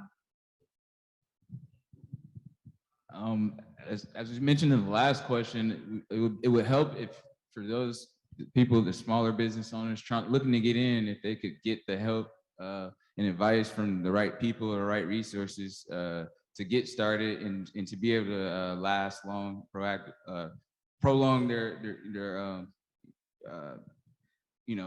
business in the industry. Basically, there should be people that's already in it willing to like, hey, let me teach you the ropes. As I said before, there's plenty of room for everyone in it, and there's money to be made for everyone, but it shouldn't just be about, you got to have a certain amount to even be able to be involved or have access or to be considered an owner. It should be, allowed or accessible to those that were the neighborhoods and communities that were really affected. My father, his life was turned upside down over paraphernalia, and like to this day, he's still been trying to get his life on track. And I just don't feel like it's fair that, there's people that can have the money but have no idea on how to run the business or even any idea about the plan on people's medicine and people's quality of life in the state. Yes, there you go. Micro entity licensing, and to have a state-funded social equity firm so that if you have a personal value of less than $1 million, we can take some money that we are, instead of having prisons for pay prisons, let's use some of that money instead of paying prisoners, money to help sustainable, to become, for cannabis companies to become sustainable with state funds if you have a value of less than $1 million. Those companies are, again, should be helping the indigent. I believe that if we're gonna pay for Viagra, we should pay for cannabis.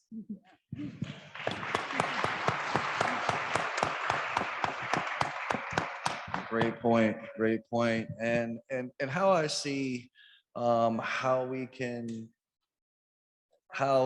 deal with social equity moving forward, and some things that we could do to help make sure that everybody is represented in the business, in the industry, as well as consumers. And in my opinion, something like full decriminalization, to where we take the penalty to zero, to treat everybody equal. So it doesn't matter if they don't like you or not. There's no way that somebody could be penalized for it. So I think decriminalization is one reason or one thing that we could do to help forward this as well. We also need to expunge our marijuana convictions from our records. I have 8 possessions of marijuana in Ohio, and I'm a medical patient. Since I've been a patient the last 3 years, they've never really searched me. It's frustrating. I mean, I shouldn't be saying that, I guess, but that's just how things are going now. And we also need to utilize the resources of the industry to have events like a fair or event to be able to help minorities and small business owners have an opportunity to link up with some of these big people in the industry. Get their card, get their number, work your magic. Networking, like I said, is number one to all this. So giving the people the opportunity to link up with everybody in the marijuana industry, from growers to dispensaries to processors. I mean, we really need to do all that. And honestly, to make it work, everyone in the cannabis industry, the regulators, the business owners, and the consumers all have to play their part to make this work.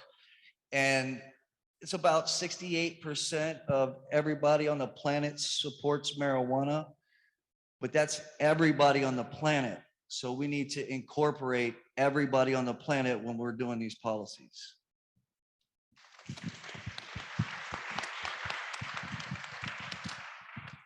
I would just say that Ohio should look at other states that have done a really good job with social equity, and look how we can just, not reinvent the wheel, but use what they've been doing. Unfortunately, when medical marijuana came, they took that part out of the bill because they were forced to by the law. So unfortunately, it's really hard getting it back in right now. But I think we can do it with adult use and really look at other states that have done a good job.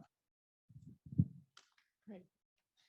Well, I'd like to open it up now for some questions. We've got Anthony back there monitoring the Zoom call. So if anybody that's watching on the live stream would like to ask a question, now is the time. And if we'll start off though with people in the room. If anybody in the room has a question for our great panelists here, give you guys a few moments to ask some questions. Anyone? You guys got a lot of answers, I think, from the panelists today. You're like filled to the top. Yeah, we try to Um, cover everything. Yeah. Thank you, guys. So I'll give you guys one more last call for questions. Sure.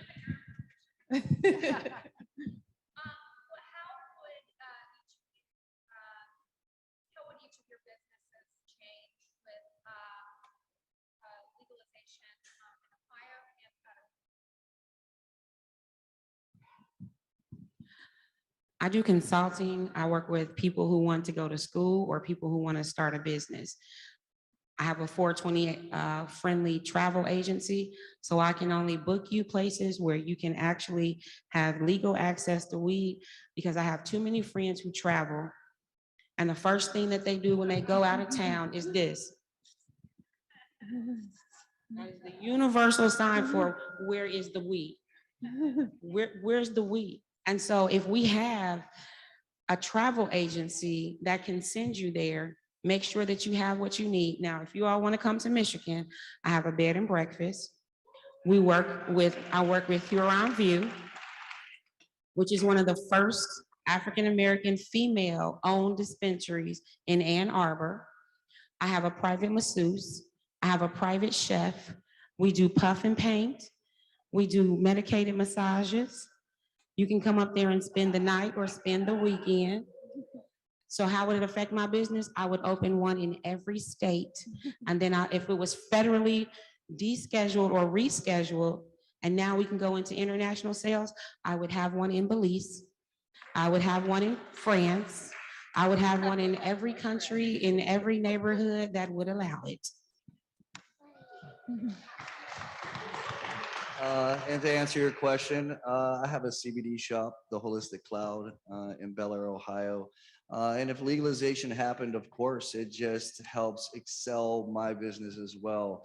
It makes people in the public be like, oh, well, it's legal now. We can smoke. And there is a lot of people that don't smoke just because it's illegal. They've got a lot to lose with their church, with their job, with their families.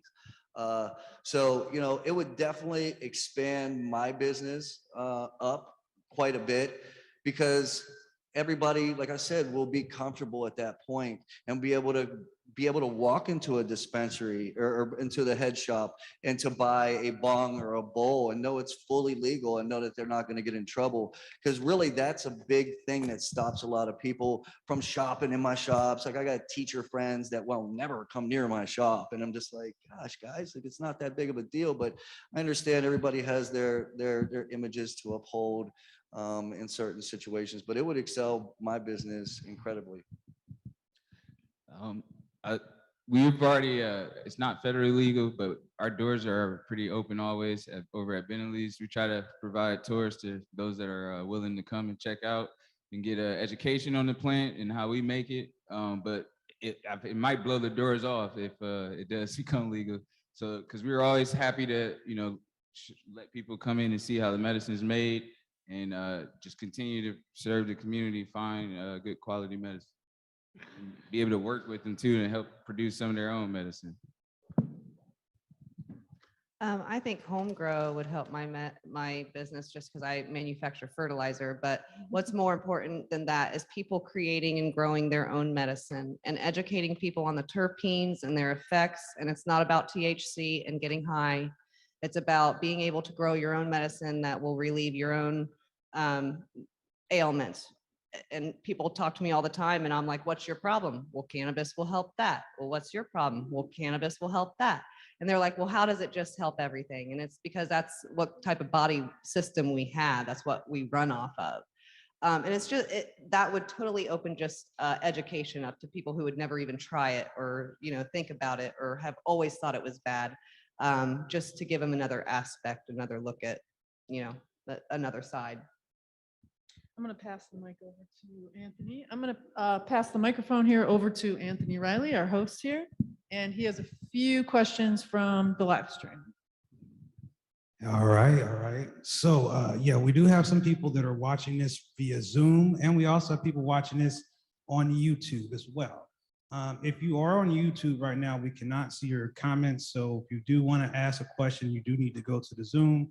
You can do that by going to ohiocannabislive.com/join now and clicking on the button that is for the discussion panel. One thing that was asked was, why hasn't Ohio done a disparity study yet? And I've heard some mention of that being in the process, but does anybody else have any more information about that particular topic? Done a disparity study, I guess, about, why the study, you have to do a study, a predicate study, is what they're calling. For social equality, the social equity. Oh, okay. Because one of the things that the pharmacy board came back and said when they threw out the minority provision was that there was no evidence of social, of some type of disparity against minorities or other poor people. So I actually talked to a lawyer, Dave Patton, about like, why did they have to remove it? And it was that, well, there's no proof that there's social equity in the cannabis industry, specifically because we haven't had an industry. So there's no data to support it.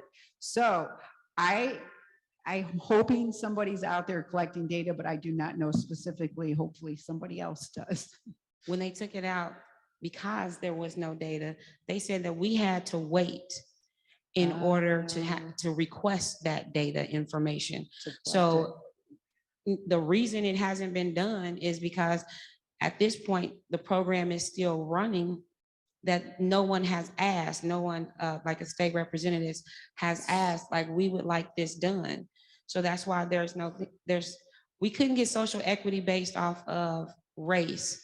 So what we're trying to get social equity off is inclusion, to say we need more women involved. We need more socially, economically challenged people to have a pipeline to be involved. But thus far, no one has brought it up. Yeah, I haven't heard of initiative to start, but I think that's a really good starting place, because then you have that data to prove there is a social equity issue. So who's going to start it? Anyone out there? And the other question that was asked, and this kind of one I think comes up a lot, and I think a lot of patients probably want to know the answer is anybody working on getting those THC caps up or removed? That was the other question I seen in there. Does anybody have insight on us getting the cap taken off? Not that I've heard. I want it off. Let's go unlimited. Yeah, I would like to see the cap taken off as well. Even though I am somebody who obviously uses a lot more than the next person, THC level percentage means nothing to me. I am 16 to 21. That's my sweet spot. The strains that I like, the indicas that give me the relaxation. I don't want nothing too intense. It doesn't really matter. So the THC cap, it hurts, especially for the oils, only being able to have 70%. So there's cancer patients out here that need to take 60 grams of the 90% stuff. How many grams they got to take of the 70%? Like, what are you guys even watering it down with? Can we please have pure medicine? Because when it really comes down to it, Ohio's always pushing us to vaporize and use oils and edibles, but you guys give me mids at 70% dabs. I mean, some of the stuff is pretty good, but we needed the THC cap to be higher for the dabs, and the flower just doesn't even matter. Because like I said, 17 to 21% is my sweet spot. And I've smoked 120 gram joints and did 23 gram dabs. So, I still am okay with tier 1. I think it would definitely open up the program if they got rid of the percentages and even allotments, like I mentioned earlier. People would try more products and be willing to explore their true path to wellness without having to be limited. I do think concentrates should not be capped, because they are creating, there's some amazing processors out there, and they're creating 99%. So then look at this great yield I got, and now I gotta dumbing it down. So they're making the products already. And so I do think, with concentrates, that's the name of the game with that. So. We can take one more question if there's a question. Go ahead.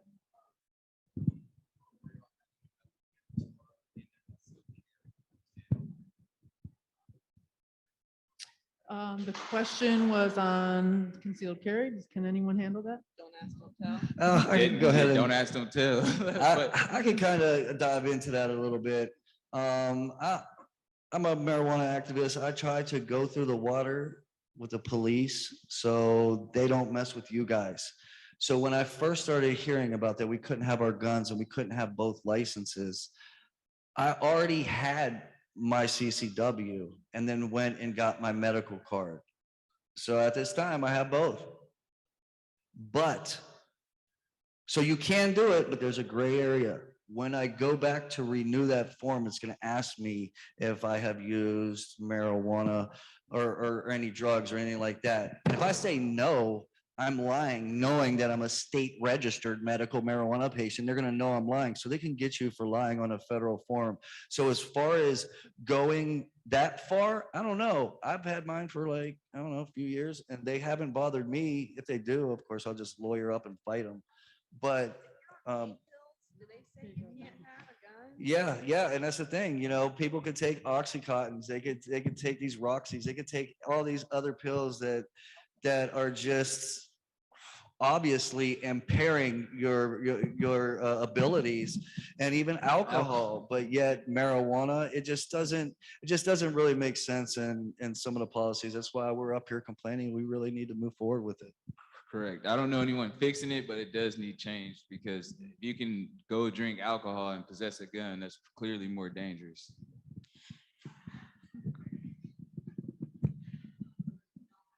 Well, that's what I meant. You can. Well, I mean, no, you still on the form. No, it is not. It's not. No. Yeah, I think everybody still has the right to own a gun. You can own it, you just can't carry it. And if you are a minority, all that, no. The rule is no. If the rule is no, you follow the rule no. Can you have a cannabis card in the CCW? No. Do you want to get bopped over the head by the police or shot and killed because you have a gun? No. So the answer is no. Now, Bill, I love you. You know I love you. But that is white privilege, baby. If the rule is no, you cannot, and you're like, I'm going to make it past this moment, and I'm going to fight this with the police. I'm not going to have that same attitude. I cannot have a gun and have a medical marijuana card until it is federally legal for me to do it. That's the only way you can do it legally. Do not lie on federal papers. You will go to jail. Now, is Bill gonna go to jail? Probably not. If I do, as a Black man, is Roderick going to jail? Yes, he is going to jail. So no, the answer is no. Yes, and to follow up on that too, I don't recommend anybody to try to do anything that I do, okay? Like I said, I'm a sacrificial lamb put here on 420 to do some of these things. I don't recommend going and doing any of that until you get full legal consultation from somebody who really knows. And right now in Ohio, it's a super gray area. So just because I did it doesn't mean that you guys should go out and do it. So do not take that as me saying, oh yeah, it's cool, go ahead, you could do it. No, I'm just that guy. If they come after me, I have a problem suing the state and the cops. And I like holding them accountable. So if they're gonna come after me, cool. At least they're not coming after you. All right, everybody, we're out of time. I'd like you guys give a big hand to all of our great panelists today. It was an awesome talk. Thank you guys all for coming out. Thanks, everybody. Great job. That was awesome.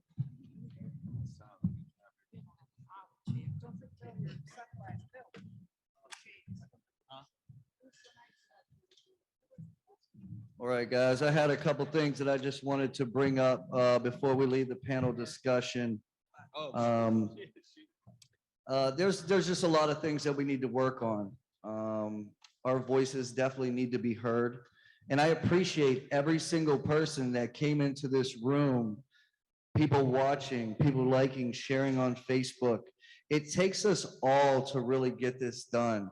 There's a lot of different things that we need to focus on when it comes to marijuana legalization. And we need to make this next transition and do it well and incorporate everybody. You know, there's medical, we have recreational, decriminalization. There's so many different forms. You know, we have to work on our DUI laws. We need to work on our work-related laws. Like Tasha said, we need to work on our housing, things like that. Renters being able to tell us we can't use our state-approved medication. We need to make sure that we expunge marijuana-related crimes that Tasha has been doing too, that I actually need to do too, because I have 8 possessions of marijuana on my record that holds me back from certain things in the future. We also need to release our pot prisoners. We need to make sure that we bring light to the people that are in jail and incarcerated for a plant that a lot of us are thriving and making a lot of money off of. So we kind of need to pay homage to the people before us when it comes to that. We need to make sure that we have opportunities for veterans in the industry moving forward. That's something that's very important. And like I said, you know, for social equity, this is something that's very important to me because I don't see no lines. I don't see black, I don't see white, I don't see Republican, I don't see Democrat. I see us all as human. And we all support marijuana, 68% of everybody on the planet. So more than that in this room. But we need to work together to get some of these policies done. And I want to just leave you guys with one thing. When it comes to moving forward with a better legalization law, including everybody going forward. And it's only when everyone is working towards achieving a common goal that the goal can be achieved. So let's all work together. If we have any problems with each other, let's set it aside. Right now is the time to really set the tone and really create a beautiful industry for Ohio, the 7th largest state in the nation.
I needed Recording that in partner. I progress. needed that experience. I needed that MSO so that I can learn the business because I didn't have the access to capital.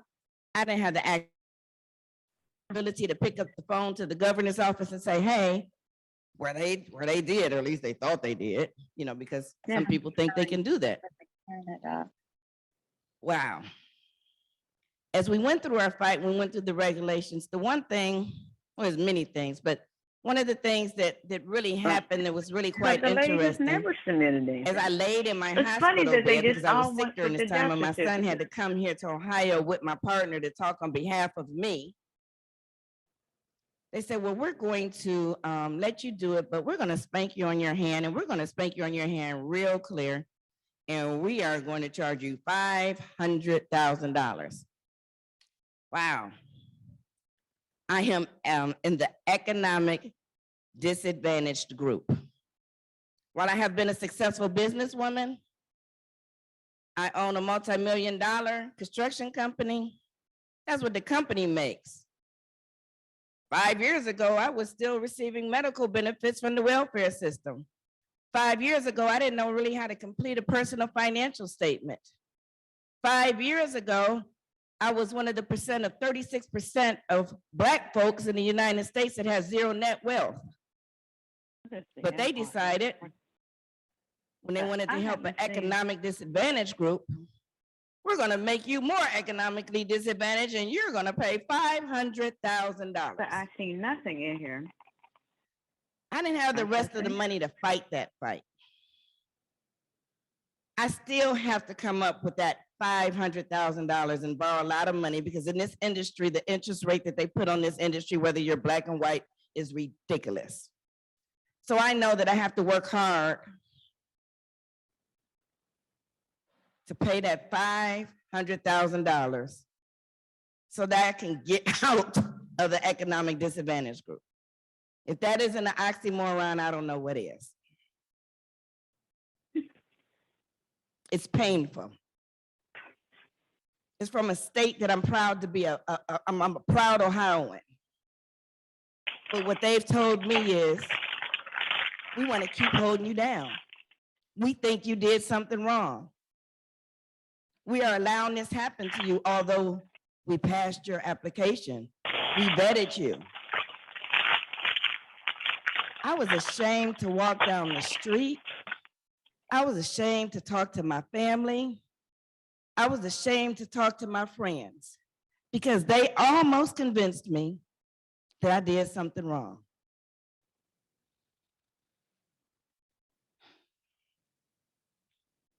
But guess what?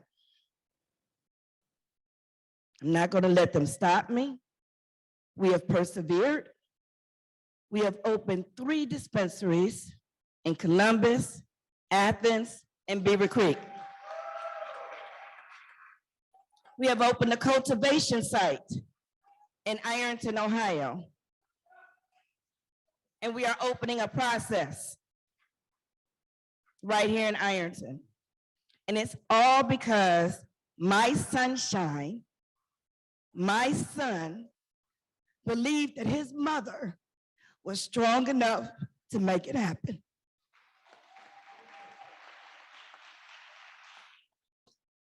I am building a legacy for my family, for my community, and for the patients. I'm trying to change the narrative. When my sister and I were young, I remember my father was a professional man, my mother was a housewife. I never told this story. We were on punishment and we were only allowed to sit and look out the window of what we couldn't go do and have fun. As my sister and I looked outside, we saw the SWAT surrounding our house. They were pointing guns at our house, SWAT, police everywhere. And we told our mom, she was like, shut up, thinking we were just trying to get off punishment. Guns everywhere. And finally, they're banging on the door. My mother opens the door and they're looking for my father. And my father's asleep, he's coming out. He was growing 3 plants in the backyard. 3 plants. My father, a Black man, was taken out of his house and put in handcuffs. Do I think we should have the ability for people to grow plants at home? Hell yeah. And as soon as that's allowed, if I could think of a strain called Daddy Kirkpatrick, that's what it's gonna be, because they took our daddy, our professional father, out in handcuffs for 3 plants. Only other time he went to jail was because he didn't pay his fish license and he got stopped and he had a warrant for his arrest. The things a Black man got to go through. This has been a journey, but this is a journey that we should be allowed to go through, that we should allow to be a part of.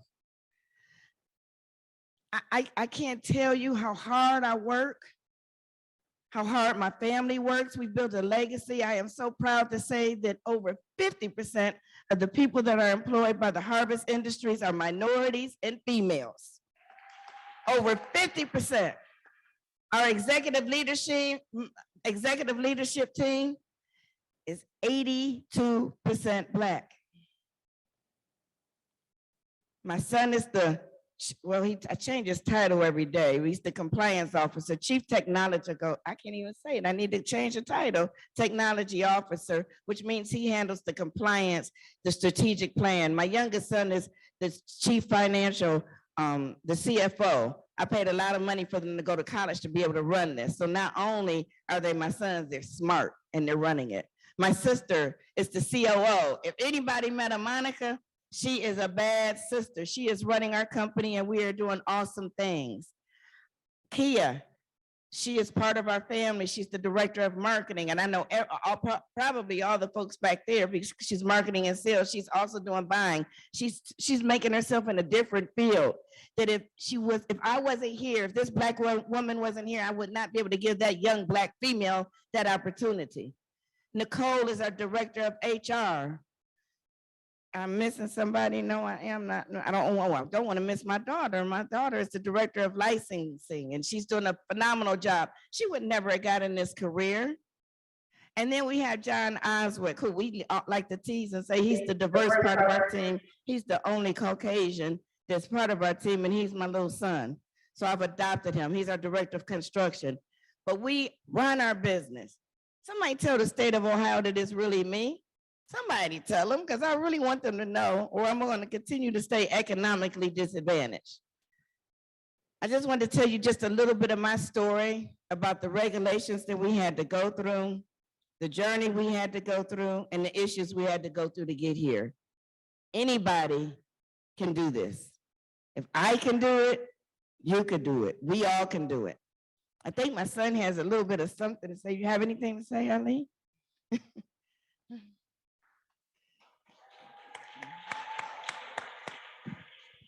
Well, it looks like you covered everything, but I just want to let you know from everybody that I'm very proud of you. You're a hard worker. You are making a difference in the state of Ohio and for people of color and women everywhere in the United States. So I just want to just say that, and I love you and I'm proud of you and everything you have done. Okay. Well, can I just ask you a question? Why? And I want to ask him this, and this isn't a setup, but it just made me think of it. Why did you think we could be in this business? I want to ask you as a youth, what made you decide this business? And did you think about any things we had to go through? Okay. I actually knew it was going to be pretty hard, but just knowing the type of person my mother is and being a trailblazer, not only is she a trailblazer in the marijuana industry, but just seeing how she operates her company in construction and seeing her just come up from when I was a kid and seeing her, just her strong work ethic. She's did real estate, chief housing inspector. So she's very knowledgeable about business and running just anything that she put her mind to. And when I talked to her about it, I was like, Ohio they're thinking about marijuana, and I think we probably should do some research. And then Harvest, who are our partners, approached us And I actually had the opportunity to work with them and see different facets of the business. I worked on their government relations side. So I was able to work with finance, marketing, sales, and just pretty much got a good understanding of what that business entails. And I knew it was going to be hard, especially with how it's fairly illegal. Not only that it's fairly illegal, but it's very hard to get money and financing. So probably the only route is to have a partner, because like the panel said, you got large fees, and that doesn't even take into account into like lawyer fees that you got to pay for lawyers, because the regulations can be pretty complicated for somebody who doesn't understand the business or doesn't have that expertise. So you got to think about lawyer costs and construction costs. You know, it would be pretty expensive. So I actually knew it was going to be rough, but I knew that you had the ability and that knowledge to be able to do it. And you know, you have a strong family behind you, and we're here to help you as well. Thank you. Okay. Anybody have any questions for us?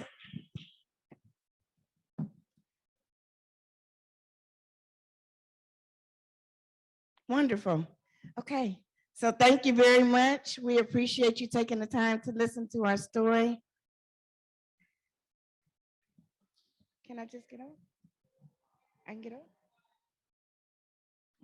Oh, wait.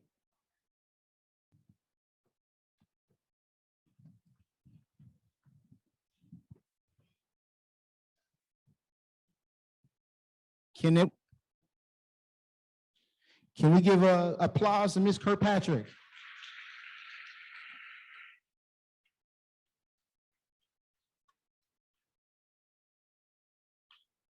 And at this time, we are going to introduce Mr. Bill Williams of Beneleaves.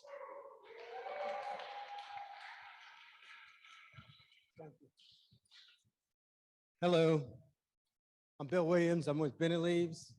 Here to tell you 3 things today. First, I'm going to tell you a little bit about our company.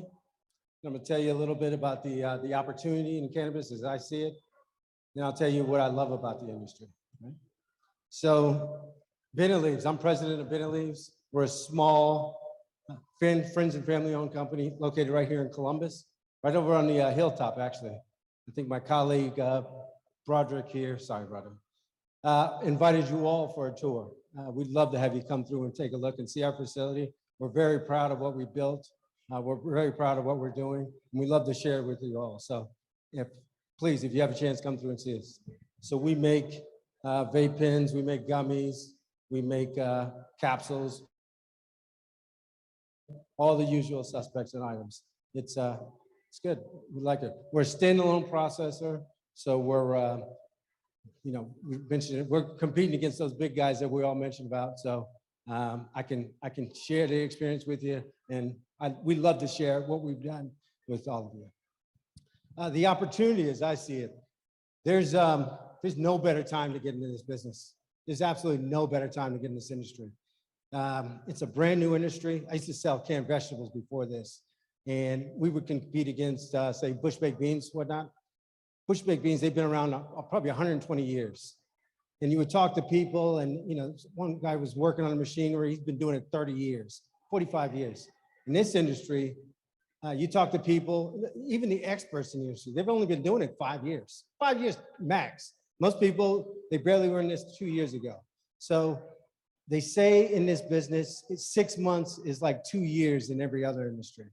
So in 6 months, what you learn, what you're able to learn is just fantastic. So there's no better time to get in this industry. It's absolutely fantastic. The industry's not going anywhere. There's a couple of my competitors in here today. I don't even see them as competitors. It's us all against sleep. It's us all against chronic pain. We're all doing good work here. But where was I going? I forgot where I was going with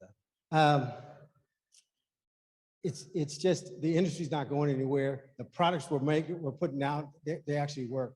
I don't even feel like a salesperson. I'm more, whenever I show up, I'm just simply here and I'm showing you what we have. And it's such a great thing to have the opportunity to go out and share what you have with others versus trying to sell them. So it's just absolutely fantastic. I love the industry and I love what we're doing. The last thing, what I love about this business, I love events like this. This business, this industry is communal, and it's fantastic in the sense that this is our industry. We get the chance to make this whatever we want it to be. I mentioned canned vegetables.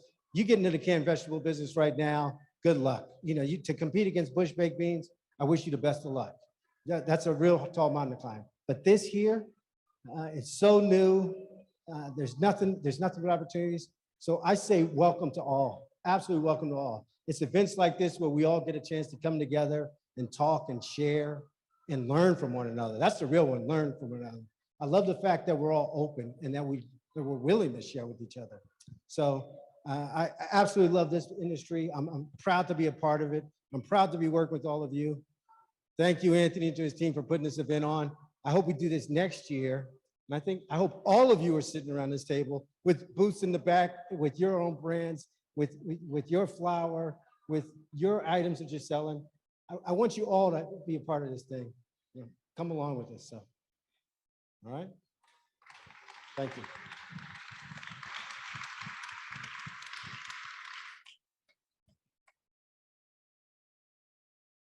Good. Thank you, sir. If we could give everyone, Bill, a round of applause. And at this time, we're going to take a short 5-minute intermission.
If I could have everyone's attention. Now we are going to present Senator Kenney Yuko. Thank you. Good afternoon, everybody. You know, it seems like yesterday at times, but yet it was actually the year 2003 when I first was campaigning to be a state representative, coming off of a union organizer career. I came down to a state house dinner for the Democrats, and I walked into a great big room with hundreds of people. And one of the first persons who approached me was a young woman who said, "Give me your impression on medical marijuana." And I giggled because I thought it was kind of funny. You know, I heard of Cheech and Chong, I heard of Willie Nelson, I heard of a lot of people, but I never heard of the words medical and marijuana being put together. But they did put them together. And she told me she thought I was ugly and I was stupid, and she hoped I would lose the election because I laughed at her. Well, the reality was back in 2003, I hadn't heard about medical marijuana. I myself had been diagnosed with multiple sclerosis 3 years prior to that. So it kind of gave me a little entrance, because when I started doing a little research, and back in 2003, the research was very limited. But one of the things that did help was people with multiple sclerosis. So it kind of piqued my interest. But as I started, again, campaigning for my very first run as a public servant, running for state representative for the very first time, everyone told me, if you want to talk about medical marijuana, you can guarantee yourself you're going to lose the election. People in Ohio just don't want to hear it. And if you attach anything with the word marijuana, you might as well just give up and walk away, because they don't want to hear about it. And I'll tell you what, it wasn't too far from the truth. But I did get elected, obviously. And one of the first things I talked about was the fact that we needed to address this subject, that it was very important to a lot of people for a lot of reasons. And this is back in 2005 now. And as we tried to talk about it, people shut me down left and right. After the first General Assembly, there was just no conversation. The second General Assembly, I got some conversation going, but it didn't go anywhere. By the third General Assembly, we were making some progress. I had a partner in crime, State Representative Bobby Hagan. I think we were doing a pretty good job. But the only thing that really came out of it was everywhere I walked in this building, all I heard was, "Hey, Yuko, how many joint sponsors have you got?" with the giggles. They thought it was funny, okay? And I guess it kind of was when you think about it. This is going back a few years now. I left the State House after 8 years. We never got it done. No one really wanted to listen in the State House. None of my colleagues, whether you're talking Democrats, Republicans, whether you're talking the Ohio House where I was at the time, or here in the Ohio Senate. But we never gave up. But now I'm going to be out of office for 2 years. And in those 2 years, I used it to campaign for the Senate seat, because it was going to be open in 2 years. And again, obviously, I won that seat. But when I came into Columbus as a senator 7 years ago, then the conversation had switched. If you recall, there was a ballot initiative in the making, and that ballot initiative was for recreational and medicinal marijuana. But talking to everybody, and they asked me, he says, "Kenney, you've been a ringleader here with this subject. We need you to really step up and run with this." But I knew if we were going to have a chance of passing anything with medical marijuana, I knew that we had to separate them from the recreational. The timing just wasn't right. And if the timing is not right, we're not going to be victorious. So what we did very simply was we separated it. We looked at just medical marijuana. As you know, the ballot initiative kind of fell apart and fell by the wayside. I did introduce a bill in the Ohio Senate. I did have a partner, Senator David Burke, who was a pharmacist by trade, and he owned his own pharmaceutical company. And besides that, he had a pretty good reputation of being an ultra-conservative Republican state senator. Me, on the other hand, just the opposite. At our press conference, when we opened up the doors to our conversation, he made the introductions. He introduced himself as the biggest pessimist regarding this subject in the entire Ohio Senate. He says, and I also want to introduce my colleague and friend, who's the biggest optimist when it comes to medical marijuana. Now, by that time, enough research had come out where I realized that we had all kinds of people we can help. We talked about the children who had seizures. And I'm not talking about 5 or 10, I'm talking about 50, 75, 100 seizures a day. And we all knew that after 100 seizures, any one of those could have caused permanent brain damage and or death. And that's the last thing we wanted, to have one of our children that little die. And they were 12 months old, 14 months old, 16 months old. And we got to hold them in our arms, and it was heartbreaking. It really was. We got to see so many other people with so many diseases that also had the opportunity for help. If we as legislators can only do the right thing. That, by the way, is not a big incentive here. It just isn't.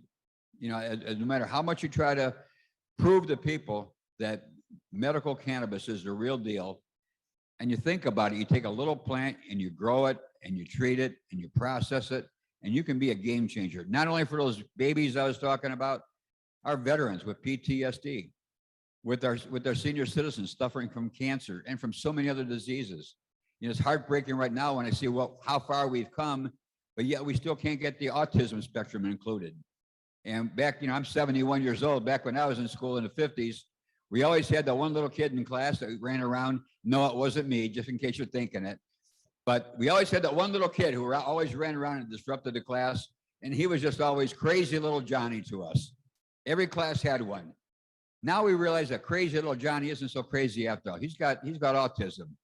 And he doesn't need to be teased and made fun of. He needs to be helped. And we're going to do it. Medical cannabis could help. Pam and I went down to Arizona after we passed the bill in 2016 to see what they were doing in Arizona. We went to one of the dispensaries, and the owner of the dispensary introduced me to an elderly lady who explained to me that her husband, who is in his early 80s, had stomach cancer. He was in excruciating pain, and he only had one desire, and that was to die.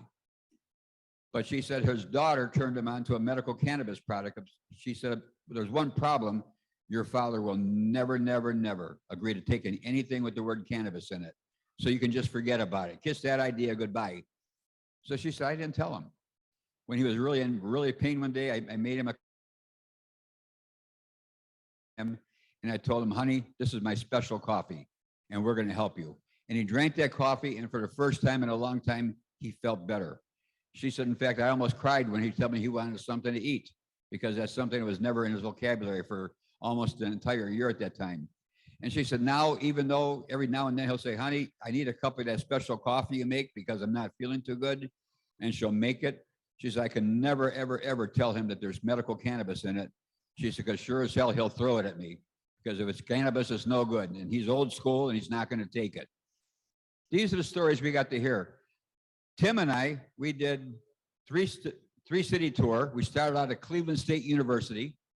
It was a cold Saturday morning. I didn't know what to expect. We had reached out to Cleveland State and asked them if they would host us, and they said yes.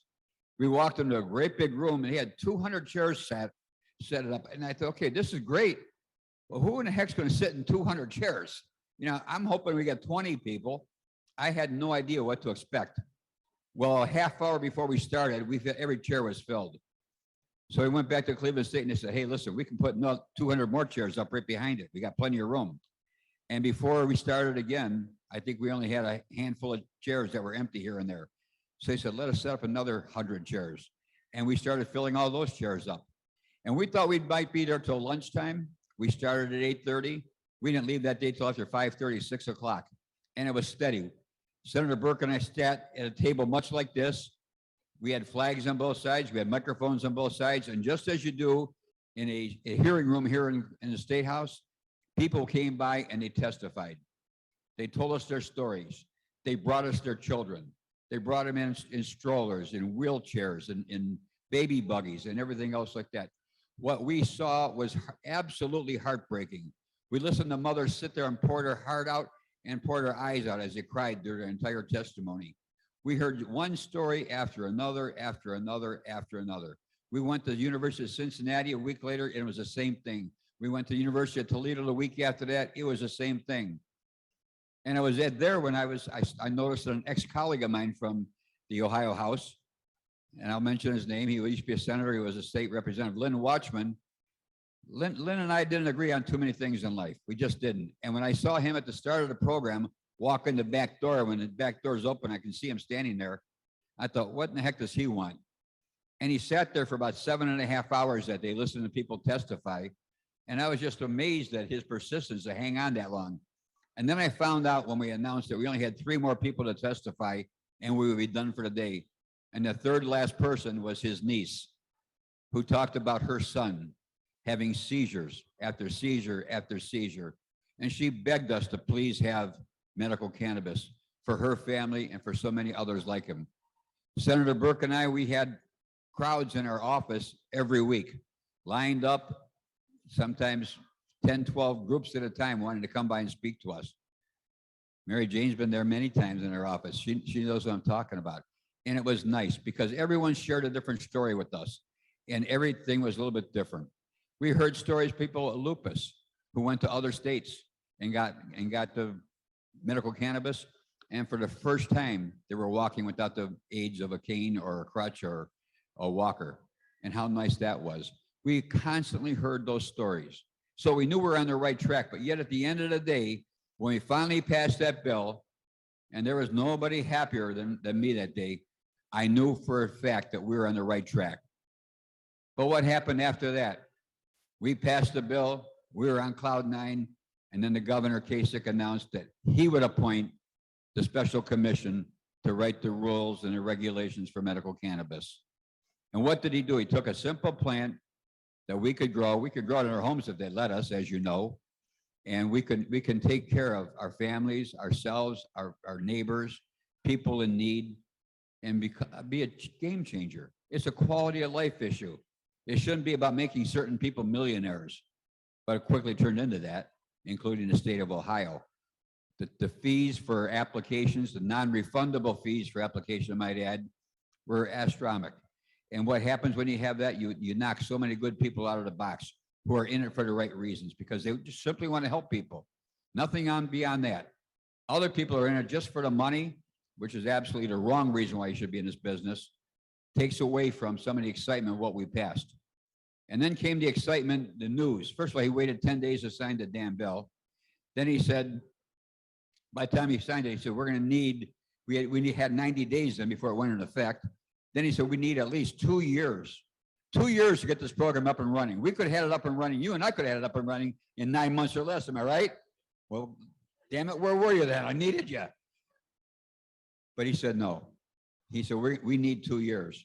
And it was like 2 days before the 2-year expiration date. And everybody was excited. Everybody was calling me. Everybody was on cloud nine. I get a phone call from the Department of Commerce and said, we're not even close to passing, being ready. Okay? Breaking the hearts of people all over this great state of ours. They broke the hearts, and they broke my heart too, because I was so excited for these people. I was so disappointed that we had to wait so long to begin with, but now we had to wait even longer. And then I saw the prices go up. I saw the problems we had with their dispensaries going up. I saw the problems with the fact that we didn't have the same amount of product that other states had and offered their people that had a permission to purchase the cannabis. We took away so many people's choices of product, and that was all wrong. So what do? We just keep on battling away. We have finally increased the number of dispensaries. They're still taking applications. Of course, that's going to generate a lot of money for the state of Ohio. That makes me happy. Not. Yeah. So here's the story. What we need to do is we got to put pressure on my colleagues in the Senate, our colleagues and friends over in the House, our statewides. Let them understand that this is not about just people getting greedy and making money. This is about people helping people, whether you're talking about children, whether you're talking about veterans, whether you're talking about senior citizens, whether you're talking about people with a multitude of diseases that could be helped. Change their quality of life, change it for their families, change it for their communities, change it for their employers. So many different things. And then when you think about it, when people do qualify, they get the doctor, which was another challenge because none of the doctors wanted to join us, but we finally got doctors on board. Now, when you get those doctors on board, they get the card, they can go into a dispensary, they can buy their product. But what happens if you're in the building trades? You get a job, you get sent to Union Hall, sends you out to a job. They say, okay, you have to take a test to see whether or not you're on drugs. And if you're on medical cannabis, get the hell out of here. Why? Okay. And if you don't like that conversation, we can always go to the beer joint and have drinks over it and talk about it. That's legal. But we can't help ourselves with a quality product that's going to change our life and the lives of our coworkers. I don't know of anybody who has gone to work at medical cannabis who can't perform the duties that they signed up for, whether it's in construction, whether it's in the medical field or anywhere else. So what we need to do is make sure that we get that mission out there, that message that medical marijuana is just that. It's a medicinal product that should be made affordable, should be made available. We shouldn't make people drive 2-3 hours to get it and then turn around and drive that far back. We shouldn't make them stand out in the cold in the wintertime, as they do in Northeast Ohio. You stand in line outside the dispensary to get in there. I don't care how long it takes.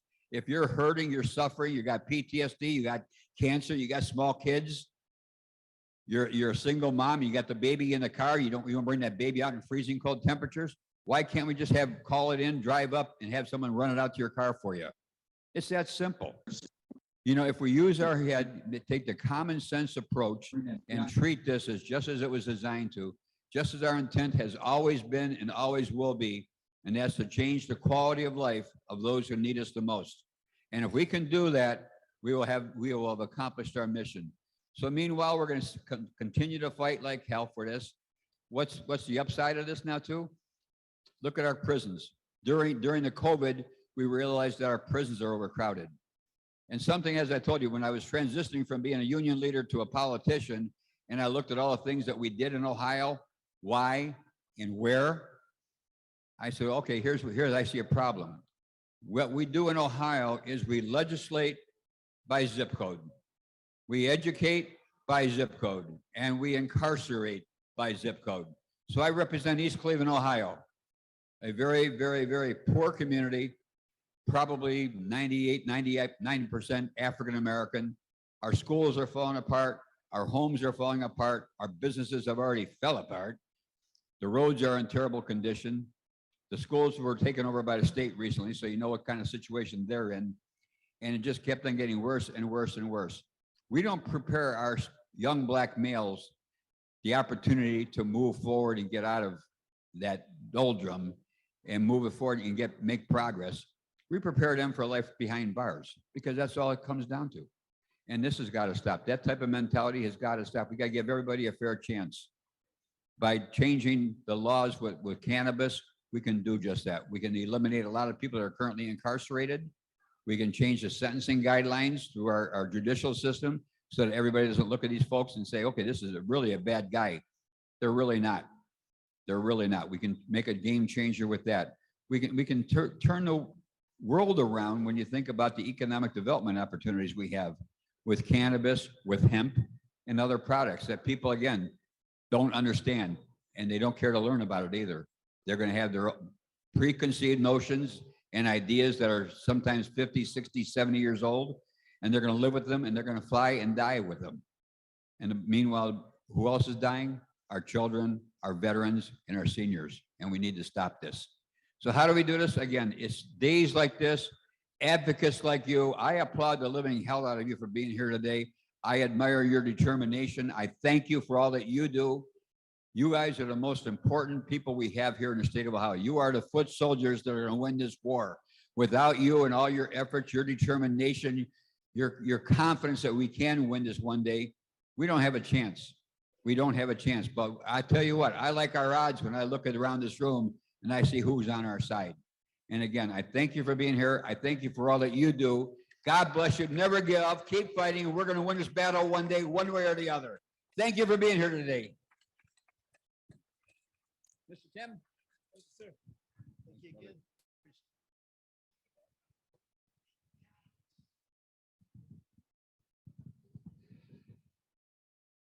Okay, with that, I think we're probably going to wrap it up unless anybody's got a last moment or a minute or a word of wisdom they want to share. Okay, back to the boss. You know, we can't let this day go by. I mean, this is a big day for us. And I want two things I want to say. Juanita Brent is in session right now, or else she'd be here as well. You know, Juanita Brent, she got a broken ankle. Okay, she is working 7 days a week, morning, noon, and night on something or other. She is everywhere, but yet she was just absolutely determined to help make sure that this day became a reality. And Tim Johnson, he has been my rock star, shining star, whatever you want to call him, forever and ever and ever. And Tim, I can't thank you enough. But we'd like to present to you the senatorial citation recognizing your efforts for the Ohio Cannabis Lobby Day 2021. Thank you for all that you do, and I'm looking forward to working with you in the future. God bless you. Caught me off guard on that. Okay, yeah, I was totally caught off guard on that. I'm gonna turn it over here to the boss of the Anthony Riley, Menelek. Big round of applause for them. These guys have been working on this since June. They've had their ups and downs, but they've stayed together. They've done a really good job, and they brought some very important people together here today, something that Senator Yuko and I said years ago that we started working on. Never expected to see license holders in this room, to see products that's hemp, at least we think it's hemp, anyways, in the bag back there. And the new faces that have followed us old schoolers, I guess, so to say, that learned from us, and the mentors that are here that have taught me and brought me up through the ranks and so forth. Some of them left now, but big shout out to these guys. Fantastic job they did. Thanks again, everybody that's coming. Please remember, right now it's opportune time in Ohio. There's 2 bills for an adult program. There's an indirect initiative. There's still Sensible Movement Coalition for decrim. Get a hold of your legislators. Legislator.ohio or legislature.ohio.gov. Speak to your legislator. Follow up with them today. Let them know you were at Lobby Day, what you want out of the state of Ohio lawmakers to do for you. So with that, I'm going to turn it over to these guys again. Thanks, everybody.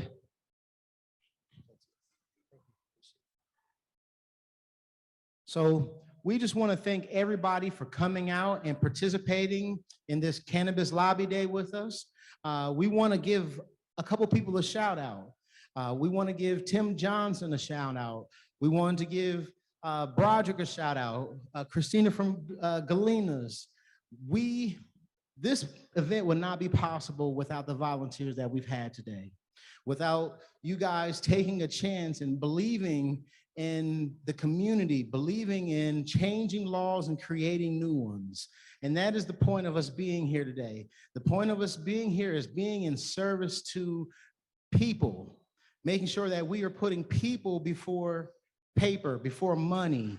So those are the things that are important. And that is why we are here today, to bring awareness to and information around cannabis. So we want to just give you all a round of applause, because this couldn't have happened without you all. So thank you for your time and joining us in Cannabis Lobby Day. Well, you know, he pretty much said everything that I wanted to say, but I just wanted to personally thank everybody. Again, I'm gonna thank all of our participating partners, all the LLCs that did come, all the LLCs that couldn't make it but still sent their support and their love. I appreciate you. Again, thank you, Reddit, for helping us get the word out. I want to thank Josh and Ashley from Pothead Genius. Really appreciate that. Again, I want to thank my brother, John Melky, who's been help holding it down with the moderation on the Zoom. Thank you, John. We really do appreciate you. Make sure you check us out on Friday at 4:20 p.m. for 420 Live. That's right. Because you know what we got to do after this. It's going to be time to get medicated. Ain't that right?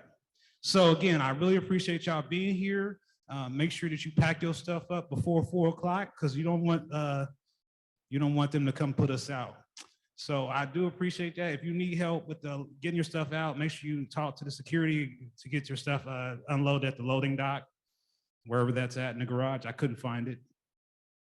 And again, I wanted to thank y'all for coming. If you didn't get a lunch, there's some lunches left over. We'd like to see everybody take some out of there. So if you know someone that could benefit from an extra lunch, please go ahead and take it now.